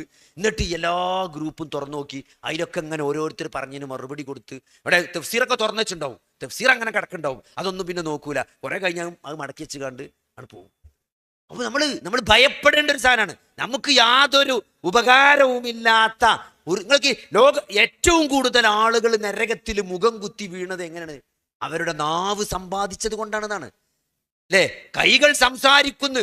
പടച്ചോൻ പറഞ്ഞു നാളെ കൈകൾ സംസാരിക്കും, കാലുകൾ സാക്ഷി പറയും, വായക്ക് സീല് വെക്കുന്നു. അല്ലേ? കൈകൾ സംസാരിക്കും എന്നൊക്കെ പറഞ്ഞപ്പം അത് ആദ്യം മനസ്സിലാവില്ല, ഇനി കൈകൾ എങ്ങനെ സംസാരിക്കാന്ന്. ഇന്ന് ഫോണിൽ നമ്മൾ കുട്ടികൾ ടൈപ്പ് ചെയ്യണ കണ്ടാൽ മനസ്സിലാവും കൈ എങ്ങനെ സംസാരിക്കുക എന്നുള്ളത്. അല്ലേ? നമ്മൾ വോയിസിനേക്കാൾ സ്പീഡിലാണ് പുതിയ ജനറേഷൻ കൈകൊണ്ട് ടൈപ്പ് ചെയ്ത് സംസാരിക്കുന്നത്. അപ്പൊ സഹോദരങ്ങളെ, എന്താ നമ്മൾ ഒരു നമുക്ക് ആവശ്യമില്ലാത്ത ഒന്ന്, നമുക്ക് പരലോകത്ത് ഒരു ഹൈറും വരുത്താത്ത ഒന്ന്, അതിന്റെ പിന്നാലെ നമ്മൾ പോകുന്നത് നഷ്ടമാണ്. പിശാച് നമ്മളെ വഴിതെറ്റിക്കുക അങ്ങനെയാണ്. നാളെ പരലോകത്ത് ഏറ്റവും ആദ്യമായി വിചാരണ ചെയ്യപ്പെടുന്ന കാര്യങ്ങൾ നിസ്കാരം തന്നെയാണ്. അവ്വലുമാ യുഹാസിബു ബിഹിൽ അബ്ദു യൗമൽ ഖിയാമ അസ്വലാ എന്നാണ്. അസ്വലാ. കാരണം ഒരു വിശ്വാസിയെ സംബന്ധിച്ചിടത്തോളം അള്ളാഹുവുമായിട്ടുള്ള നിരന്തരമായ കണക്ഷനാണ് ഒരു വിശ്വാസിയുടെ ജീവിതം എന്നത്. അത് നമ്മൾ ഒരിക്കലും മറക്കാൻ പാടില്ല. പടച്ചോൻ അങ്ങനെയാണ് ഈ ദീനിനെ ഡിസൈൻ ചെയ്ത് വെച്ചിരിക്കുന്നത്. നോക്കി, ഒരിക്കലും ഒരു വിശ്വാസിക്ക് തെറ്റിപ്പോകാനുള്ളൊരു ഗ്യാപ്പില്ല. 5 നേരത്തെ നിസ്കാരം, സുന്നത്ത് നിസ്കാരം, പ്രാർത്ഥനകൾ, ഖുർആൻ പാരായണം, ഇതൊക്കെ നിരന്തരമായി ഇൻവോൾവ് ചെയ്ത ഒരാളെ സംബന്ധിച്ചിടത്തോളം അതിൻ്റെ ഇടയിൽ പിന്നെ ഒരു ഗ്യാപ്പില്ല. ഈ സ്ട്രക്ചർ നമ്മൾ തകർക്കുമ്പോഴാണ് അല്ലെങ്കിൽ ഇത് നമ്മൾ യാന്ത്രികമായി പോകും. നിങ്ങൾ നിസ്കരിക്കുന്നതും നിങ്ങൾ രാവിലെയും വൈകുന്നേരം ദിക്ർ ചെല്ലുന്നതൊക്കെ അതിങ്ങനെ ഒരു യാന്ത്രികമായി അതിൽ ശ്രദ്ധ കൊടുക്കാതെ എന്താണ് ചെല്ലുന്നത് എന്ന് പോലും ഒരു ബോധമില്ലാതെ നമസ്കാരത്തിൽ പ്രാർത്ഥിക്കുമ്പോഴും മറ്റു ദിക്റുകളൊക്കെ ചെല്ലുന്നൊരു അവസ്ഥയിലേക്ക് നമ്മൾ അധപ്പതിച്ചാൽ മാത്രമേ സത്യത്തിൽ നമ്മൾ ഈ ദീനിൽ നിന്ന് തെറ്റിപ്പോകുള്ളൂ. യാന്ത്രികമായി പോവാ, നിസ്കരിച്ചിട്ടുണ്ട്, എല്ലാം ചെല്ലുന്നുണ്ട്, പക്ഷേ യാതൊരു ബോധമില്ല എന്താണ് ചെല്ലണത്, എന്താണ് പറയണത് എന്നൊരു ബോധമില്ലാതെ ചെല്ലുന്നതും ഓതുന്നൊക്കെ ആൾക്കാരുണ്ട്. ആ അവസ്ഥയിൽ നിന്നൊന്ന് മാറിയിട്ട് ചെല്ലുന്നതും ചെയ്യണതൊക്കെ കുറച്ചാണെങ്കിലും ഉള്ളത് നല്ല ബോധത്തോടു കൂടി നിങ്ങളിപ്പോൾ നിസ്കരിച്ചാണെങ്കിൽ അതിൽ ഫാത്തിഹ കൃത്യമായിട്ട് ഓതി ഒരു ദിക്ർ ചെല്ലുമ്പം ആ ദിക്ർ ചെല്ലണത് എന്താണ് എന്നും എനിക്ക് നിസ്കാരത്തിലൊരു അള്ളാഹു അക്ബർ പറയുമ്പോൾ എത്രങ്ങാനും അള്ളാഹു അക്ബർ, ഒരു പക്ഷെ ജീവിതത്തിൽ നമ്മൾ ഏറ്റവും കൂടുതൽ പറഞ്ഞൊരു വാക്ക് അള്ളാഹു അക്ബർ ആയിരിക്കും. അത്രയും അള്ളാഹു അക്ബർ നമ്മൾ പറഞ്ഞിട്ടുണ്ടാവും നിസ്കാരത്തിൽ. അല്ലേ? നിസ്കാരത്തിന്റെ മുമ്പ് ബാങ്കിന്റെ ഇഖാമത്തിന്റെ മറുപടി, നിസ്കാരത്തിന് ശേഷമുള്ള 33 അള്ളാഹു അക്ബറിൽ, അങ്ങനെ നിരന്തരം അള്ളാഹു അക്ബർ ഒരു ദിവസം പറഞ്ഞുകൊണ്ടിരിക്കുന്ന ഒരാൾ ഒരു അള്ളാഹു അക്ബർ എങ്കിലും നമ്മൾ മനസ്സിൽ തട്ടി പറഞ്ഞിക്കണമെങ്കിൽ നമ്മുടെ ജീവിതത്തിൽ എന്തൊരു മാറ്റം ഉണ്ടാവും. അള്ളാഹുവാണ് ഏറ്റവും വലിയവൻ എന്ന് പറയുമ്പം, അള്ളാഹുവാണ് ഏറ്റവും വലിയവൻ എന്ന് പറയുമ്പം എൻ്റെ ജീവിതത്തിൽ എനിക്ക് ഏറ്റവും പ്രിയപ്പെട്ടത്, ഞാൻ ഏറ്റവും വിലമതിക്കുന്നത്, ഞാൻ ഏറ്റവും പ്രയോറിറ്റി എൻ്റെ ജീവിതത്തിൽ നൽകുന്നത് അള്ളാഹുവിനാണ്. എന്നെ സൃഷ്ടിച്ച, എന്നെ പരിപാലിക്കുന്ന, എന്നെ സ്നേഹിക്കുന്ന. നമുക്ക് അള്ളാഹുവുമായിട്ട് അങ്ങനെ ഒരു കണക്ഷൻ കിട്ടാത്തതാണ് പ്രശ്നം. നമ്മളെന്താ പറയാ, നമ്മളിപ്പോൾ നരകത്തെ പറ്റി പറയുകയാണെങ്കിലും നമ്മളെന്താ പറയുക, പടച്ചോൻ പേടിപ്പിച്ചെന്നാ പറയാം. ഖബറിൽ ശിക്ഷ ഉണ്ട്, നരകത്തിൽ ശിക്ഷ ഉണ്ട്. മറ്റവർക്ക് ഏഷണിയും പരദൂഷണം പറയണവർക്ക്. ഞാൻ പറഞ്ഞ നിസ്കാരം ഉണ്ടല്ലോ, നിസ്കാരം നമ്മൾ അള്ളാഹു സുബ്ഹാനഹു വ തആല ഒരു വിശ്വാസിയെ അള്ളാഹുമായിട്ടുള്ള ഒരു നിരന്തരമായ ഒരു ബന്ധമാണ് ദീനിൻ്റെ മുഴുവൻ കാര്യങ്ങളും എന്ത് ചെയ്യണത് നമുക്ക് നൽകണത്. അപ്പോൾ അതിൽ നമസ്കാരമാണ് ഏറ്റവും പ്രധാനപ്പെട്ട ഒരു സാധനം. അപ്പോൾ ഈ ഫോണുമായിട്ട് ബന്ധപ്പെട്ട് നമ്മൾ നിസ്കാരം പ്രതീക്ഷിച്ചുകൊണ്ട് ആ സൊഫിലിരിക്കുന്ന സമയത്തും ഈ ഫോണിൽ മെസ്സേജ് വായിച്ച് അല്ലെങ്കിൽ വാട്സപ്പും സാധനങ്ങളൊക്കെ നോക്കണം, അത് പിന്നെയൊക്കെ ഇറങ്ങിയിട്ട് നമുക്ക് നോക്കാം. അപ്പോൾ ആ ഒരു സന്ദർഭത്തിൽ എന്ത് ചെയ്യുക, നമ്മൾ ഫോൺ ഉപയോഗിക്കുന്നത് എന്ത് ചെയ്യുക, നമ്മൾ നിർത്തുക. കാരണം ആ മുന്നത്തെ സൊഫിൽ നമസ്കാരം പ്രതീക്ഷിച്ചുകൊണ്ട് നമ്മൾ ഇരിക്കുമ്പോൾ തന്നെ നിസ്കാരത്തിലാണ് എന്നാണ്. അത്രയും കൂലുണ്ട്. പണ്ഡിതന്മാർ പറയണത് പ്രാർത്ഥന സ്വീകരിക്കപ്പെടുന്ന ഒരു സമയമാണ് ആ നേരം, ആ സമയം. അതുകൊണ്ട് ഖുർആൻ ഓതുനേക്കാൾ അഫ്ളല് നമുക്ക് വേണ്ട കാര്യങ്ങൾ അള്ളാഹുവിനോട് ചോദിക്കുന്നതാണ് എന്നാണ് ചില പണ്ഡിതന്മാരുടെ അഭിപ്രായം. കാരണം ഖുർആൻ അത് കഴിഞ്ഞിട്ട് നമുക്ക് ഓതാൻ പറ്റും, പക്ഷേ നമ്മൾ എന്തെങ്കിലും അള്ളാഹിനോട് ചോദിക്കാനുണ്ടെങ്കിൽ അത് ചോദിക്കേണ്ട ഒരു നേരാണ്. അപ്പോൾ ആ സമയത്ത് നമ്മൾ അലക്ഷ്യമായി ഫോൺ സ്ക്രോൾ ചെയ്തുകൊണ്ടിരിക്കുന്ന ആളുകളെ കാണാൻ പറ്റും. അത് നമ്മൾ നിസ്കാരത്തിൻ്റെ മുമ്പ് എന്ത് ചെയ്യും, ആ പള്ളിയിലേക്ക് പ്രവേശിച്ചാൽ പിന്നെ എന്ത് ചെയ്യാൻ പാടില്ല, അത് മ്യൂട്ടാക്കിയിടണം. ചില ആൾക്കാരെന്താ നിസ്കാരത്തിൽ പോലും അത് വൈബ്രേഷൻ ആക്കി പറഞ്ഞാൽ കോള് വരുന്നത് നമ്മൾ അറിയാം, അങ്ങനെ അടിച്ചും. അപ്പം നമ്മൾ വിചാരിച്ചു ആരപ്പം വിളിച്ചത്, പെണ്ണുങ്ങളാണോ, എന്തെങ്കിലും മറന്നോ, പഞ്ചാര. ഇപ്പം ഈ ഇശാ നിസ്കരിക്കാൻ നിൽക്കുകയാണെങ്കിൽ ഇനി പഞ്ചാര വാങ്ങാണ്ടാവോ അല്ലേ, അല്ലെങ്കിൽ അതാലോചിക്കണം. ഇതിവിടെ വൈബ്രേറ്റ് ചെയ്യുമ്പോൾ ചില ആൾക്കാർ നോക്കുക കീസിക്ക് ആരാ ഫോൺ അടിക്കണെന്ന്, കീസിങ്ങ നോക്കുക, ഇങ്ങനെ ഫോൺ ഇങ്ങനെ നോക്കുക ആരാ അടിച്ചത് നിസ്കാരത്തിൽ. അപ്പൊ അത് എന്തുകൊണ്ടാണ് ഇത് അടിച്ചത് നമ്മൾ അറിയണോണ്ടാണ്. അപ്പൊ ഇത് പറ്റ സൈലന്റ് ആക്കുക, വൈബ്രേറ്റ് ഫോൺ പറ്റിങ്ങൾ ഫ്ലൈറ്റ് മോഡിൽ ഇട്ടാണ്. കാരണം നിസ്കാരം അത്രയും പ്രധാനപ്പെട്ടതാണ്. അള്ളാഹുമായിട്ടുള്ള നിസ്കാരത്തെ സീരിയസ് ആയിട്ട് ഒരു വിശ്വാസി കാണാൻ നമ്മളെ ഏറ്റവും വലിയ പരാജയം എന്താ പറയുക, നിസ്കാരത്തെ നമ്മൾ ഇമ്പോർട്ടൻസ് കൊടുക്കാത്തതാണ്. നിസ്കാരം എന്ന് പറഞ്ഞാൽ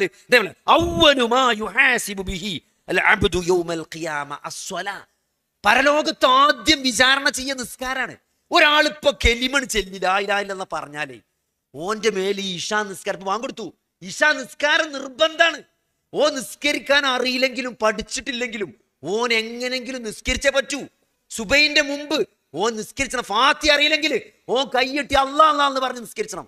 നിസ്കാരം ഒഴിവാക്കാൻ പറ്റൂല. അത്രയും നിർബന്ധമായ സാധനമാണ് നിസ്കാരം എന്ന് പറഞ്ഞാൽ. അത് നിങ്ങൾ ആലോചിച്ച് നോക്കി, നിസ്കാരത്തിന് കളല്ല. എത്രയോ രോഗികൾ എന്താ നമ്മൾ ഈ സർജറിക്ക് ചെയ്യുമ്പോൾ വളരെ ലാഘവത്തോടെ എന്താ ഡോക്ടർ ഈ തുന്നൊക്കെ ഒന്ന് വേടെത്തേരി. അപ്പൊ എന്തേ, ഞാൻ ഒരാഴ്ചയായി നിസ്കരിച്ചിട്ടില്ല. ഈ തുന്നെടുത്ത് കുളിച്ചിട്ട് വേണം അത്ര നിസ്കരിച്ചാണ്. ചില ആൾക്കാർ മൂത്രത്തിന്റെ ട്യൂബ് ഇട്ടാ പിന്നെ നിസ്കരിച്ചല്ല, ആ ട്യൂബ് ഊരിയിട്ട് നിസ്കരിച്ചുള്ളൂ. ഓപ്പറേഷൻ കഴിഞ്ഞ് ആ ഡ്രസ്സിങ് ചോരണ്ട് നിസ്കരിച്ചൂല. അങ്ങനെ നിസ്കാരം എന്ന് പറഞ്ഞ കലാന്ന് പറഞ്ഞ പരിപാടി തന്നെയല്ല. അത് ഉറങ്ങിയോനും മറന്നോനേ ഉള്ളൂ. ഉറങ്ങിയാക്കും മറന്നാക്കും മാത്രമേ കലാവുള്ളൂ. നിങ്ങൾ ബോധപൂർവം ഈ ലോകത്ത് ജീവിച്ചിരിപ്പുണ്ടോ, നിങ്ങൾക്ക് ബോധമുണ്ടോ, നിങ്ങൾക്ക് നമസ്കാരം നിർബന്ധമാണ്. അത് വേണമെങ്കിൽ ജമ്മാക്കാൻ പറ്റും, ഒരു പ്രയാസം ഉണ്ടെങ്കിൽ അല്ലേ. കസറാക്കാൻ പറ്റില്ല, ജമ്മാക്കാൻ പറ്റും. നിങ്ങൾക്ക് നാലും കൂട്ടി ഒരു സമയത്ത് 8 നിസ്കരിച്ചാൽ, ളുഹറും അസറും കൂട്ടി നിസ്കരിച്ചാൽ, മഗ്‌രിബും ഇശാവും കൂട്ടി നിസ്കരിച്ചാൽ, മഗ്‌രിബിന്റെ നേരത്തെ നിസ്കരിച്ചാൽ ഇശാന്റെ നേരത്തെ നിസ്കരിച്ചാൽ, ളുഹർ അസറാകുമ്പോൾ ഇങ്ങോട്ടും ആക്കാം അങ്ങോട്ടും ആക്കാം, ജമ്മു തഖ്ദീമും ആക്കാം, എന്താണ് അങ്ങോട്ട് പിറകുക്കും ആക്കാം മുന്നുക്കും ആക്കാം. അതല്ലാതെ അത് ഒഴിവാക്കാൻ പറ്റൂല. അതെങ്ങനെ വയ്ക്കണെന്ന് വെച്ചാൽ അങ്ങനെ നിസ്കരിക്കണം. കാരണം അത്രയും നിസ്കാരം എന്ന് പറഞ്ഞാൽ അതാണ്. നിസ്കാരം ഒഴിവാക്കുന്നവൻ കാഫിറാണ് എന്നാണ് ഭൂരിപക്ഷം മദ്ഹബുകളുടെയും വിധി. അതാണ് ബോധപൂർവ്വം നിസ്കരിച്ചാത്തോ കാഫിറാണെന്നാണ്. ഓനും വിശ്വാസിയും തമ്മിൽ, ഒരു വിശ്വാസിയെയും അവിശ്വാസിയെയും തമ്മിൽ വേർതിരിക്കുന്നത് അവന്റെ നമസ്കാരമാണെന്നാണ്. അപ്പൊ നിസ്കാരത്തിന് അഥവാ അതിൽ ഫോൺ കടന്നു വരരുത്, അത് വൈബ്രേറ്റ് ചെയ്യരുത്, അത് ഒച്ച ഉണ്ടാകരുത്, അത് തരിച്ചുകൊണ്ട് അവിടെ ഫോൺ അടിച്ചിട്ടുണ്ട് നമ്മളെ ശ്രദ്ധ നഷ്ടപ്പെടുന്ന ഒരു അവസ്ഥ ഉണ്ടാകരുത്. പിന്നെ ലൈക്ക് നോക്കല്. ചില ആൾക്കാരെന്തരങ്ങൾ അടിച്ചുകൊണ്ടേ നിൽക്കുക, അതെടുത്ത് ഓഫാക്കൂല, ബാക്കിയുള്ള നിസ്കാരം മുഴുവൻ ഫസാദാക്കണേ. വളരെ അപകടകരമാണ്. അത് ഓന്റെ നിസ്കാരം മാത്രമല്ല, അത് ഒന്നെടുത്ത് ഓഫാക്കിയാൽ മതി. അപ്പൊ അത് വളരെ പ്രധാനമാണ്. ബാക്കിയുള്ളവരുടെ നിസ്കാരം ഫസാദാക്കുക. അപ്പൊ ഇതൊക്കെ നമ്മൾ എന്ത് ചെയ്യണം. പിന്നെ അത് കഴിഞ്ഞേക്ക് വളരെ കുറഞ്ഞ നിസ്കാരം കഴിഞ്ഞ സമയം, നിസ്കാരത്തിന് മുമ്പും പിമ്പിലുള്ള സമയം എന്ന് പറഞ്ഞാൽ വളരെ പ്രധാനപ്പെട്ട സമയമാണ്. അത് പ്രാർത്ഥിക്കേണ്ട, ദിക്ർ ചെല്ലേണ്ട, അല്ലെങ്കിൽ അള്ളാഹനെ ഓർക്കേണ്ട ഒരു സമയമാണ്. ആ സമയത്ത് നമ്മൾ തൽക്കാലം എന്ത് ചെയ്യരുത്, ഫോൺ നമ്മളെന്താരോ തുറന്നാൽ പിന്നെ ചിലപ്പോൾ നമ്മളോട് നീച്ചേണ്ടി വരും. നമ്മൾ നോക്കുമ്പം നമുക്ക് നോക്കേണ്ട ഫോണേക്കാരം എന്താ പിന്നെ നമ്മൾ നീച്ചു പോയി, അതൊക്കെ ദിക്റൊക്കെ അയിമ കഴിഞ്ഞു. ആ ളുഹറിന്റെ ശേഷം ചെല്ലേണ്ട ദിക്റിന്റെ ആ ദിക്ർ നഷ്ടപ്പെട്ടു. അത് പിന്നെ കൂട്ടിച്ചേർക്കാൻ പറ്റൂല, അത് അപ്പൊ ചെല്ലിയാലേ കിട്ടുള്ളൂ. അപ്പോ അതൊക്കെ ഫസാദാകണേ ഒരവസ്ഥയാണ് സഹോദരങ്ങളെ. ഈ നമസ്കാരവുമായി ബന്ധപ്പെട്ട് നമ്മളെ ഫോണ്, നമ്മളെ സ്ക്രീന് നമ്മൾ നല്ല ശ്രദ്ധിക്കണം. നിസ്കാരം ഒരു നിലക്കും നമ്മളെ ഫോണ് കാരണം ഫസാദാകരുത്. ഇത് ഞാൻ പറഞ്ഞെന്തരോ ഇത്രയും ചെറിയ കാര്യങ്ങളെ ഞാൻ പറഞ്ഞത്. ഇതിന്റെ ഏറ്റവും ചെറിയ കാര്യം. ഇത് നോക്കിക്കൊണ്ടിന്ന് ബാങ്ക് കൊടുത്തിട്ട് ഇതിക്ക് എന്താണ് അത് മൂട്ടി വെക്ക് നിസ്കരിക്കാൻ പോകുന്നത് അതിനേക്കാൾ മോശമാണ്, അതിനേക്കാൾ അപകടമാണ്. ഒരാൾ ഫോണിൽ ഇങ്ങനെ കളിയോ വീഡിയോ തമാശയൊക്കെ കണ്ടുകൊണ്ടിരിക്കുക, അഞ്ഞോ വയൽ തന്നെ കണ്ടുകൊണ്ടിരിക്കുക. നിങ്ങൾ അരച്ചു നോക്കി, എന്നിട്ട് ബാങ്ക് കൊടുക്കുന്നുണ്ട് നിസ്കരിച്ചാൻ പോകാതൊക്കെ, അല്ലെങ്കിൽ നിസ്കാരത്തിന്റെ ആ ആദ്യത്തെ തക്ബീർ കിട്ടാത്ത രൂപത്തിൽ, ആ ഡിലേ ആക്കുന്ന രൂപത്തിൽ, വൈകിപ്പിക്കുന്ന രൂപത്തിൽ ഈ ഫോണും കണ്ടിരിക്കുക. എന്നിട്ട് പെണ്ണുങ്ങൾ പറയാൻ മനുഷ്യ ബാങ്ക് കൊടുത്ത് നിങ്ങൾ കേട്ടില്ല, നിങ്ങൾ അയിമ കളിച്ചു തിരിക്കാന്ന് ചോദിച്ചാൽ അല്ലേ? അങ്ങനെ നമ്മളോട് ചോദിക്കേണ്ട ഒരു ഗതി ഉണ്ടെങ്കിൽ നമ്മൾ ഫോണിന് അഡിക്റ്റഡാണ് അല്ലേ? ബാങ്ക് കൊടുക്കണ നമ്മൾ കേട്ടിട്ടും നമ്മൾ ആ ഫോണൊന്ന് ഓഫാക്കി പള്ളിക്ക് പോകാൻ ഉള്ള ഒരു താല്പര്യം നമ്മൾ കാണിക്കണില്ല എന്നുണ്ടെങ്കിൽ, അല്ലെങ്കിൽ നമ്മൾ ദജ്ജാലിനെ പിടിച്ചെന്ന് പറയും. ദജ്ജാലിനെ പിടിച്ച് പറഞ്ഞാൽ മസീഹു ദജ്ജാൽ എന്ന് പറഞ്ഞിട്ടാണ് നിസ്കാരം അവസാനിക്കുക. ചില ആൾക്കാരെ വിചാരം എന്താ അറിയോ, ഈ മസീഹു ദജ്ജാലിന്റെ മുമ്പിൽ ആണ് എത്തിയാൽ മതി. അവസാന തയ്യാത്തിൽ സലാം വീട്ടിനിന്റെ മുമ്പായിട്ട് ജമാഅത്തിൽ ചേർന്നാൽ ജമാഅത്തിന്റെ കൂലിട്ടുന്ന കിട്ടൂല. അതൊക്കെ ഏറ്റവും ലാസ്റ്റാണ് ദജ്ജാലിനെ പിടിച്ചാൻ പോകുക എന്നാ പറയുന്നത്. നമ്മൾ ആദ്യത്തെ തക്ബീറത്തുൽ ഇഹ്റാമിനാണ് പിടിച്ചേണ്ടത്, ദജ്ജാലിനല്ലേ പിടിച്ചേണ്ടത്. ആദ്യത്തെ തക്ബീറത്തുൽ ഇഹ്റാമാണ് നമ്മൾ പിടിച്ചേണ്ടത്. അപ്പോൾ അതിന്റെ മുമ്പ് റവാത്തിബ് സുന്നത്ത് പള്ളി കിട്ടുമെന്നാണ് നമുക്ക് നോക്കേണ്ടത്. അങ്ങാടിയിലാണെങ്കിൽ, വീട്ടിലാണെങ്കിൽ നിസ്കരിച്ചിട്ട് വേഗം പള്ളിയിൽ പോവാ.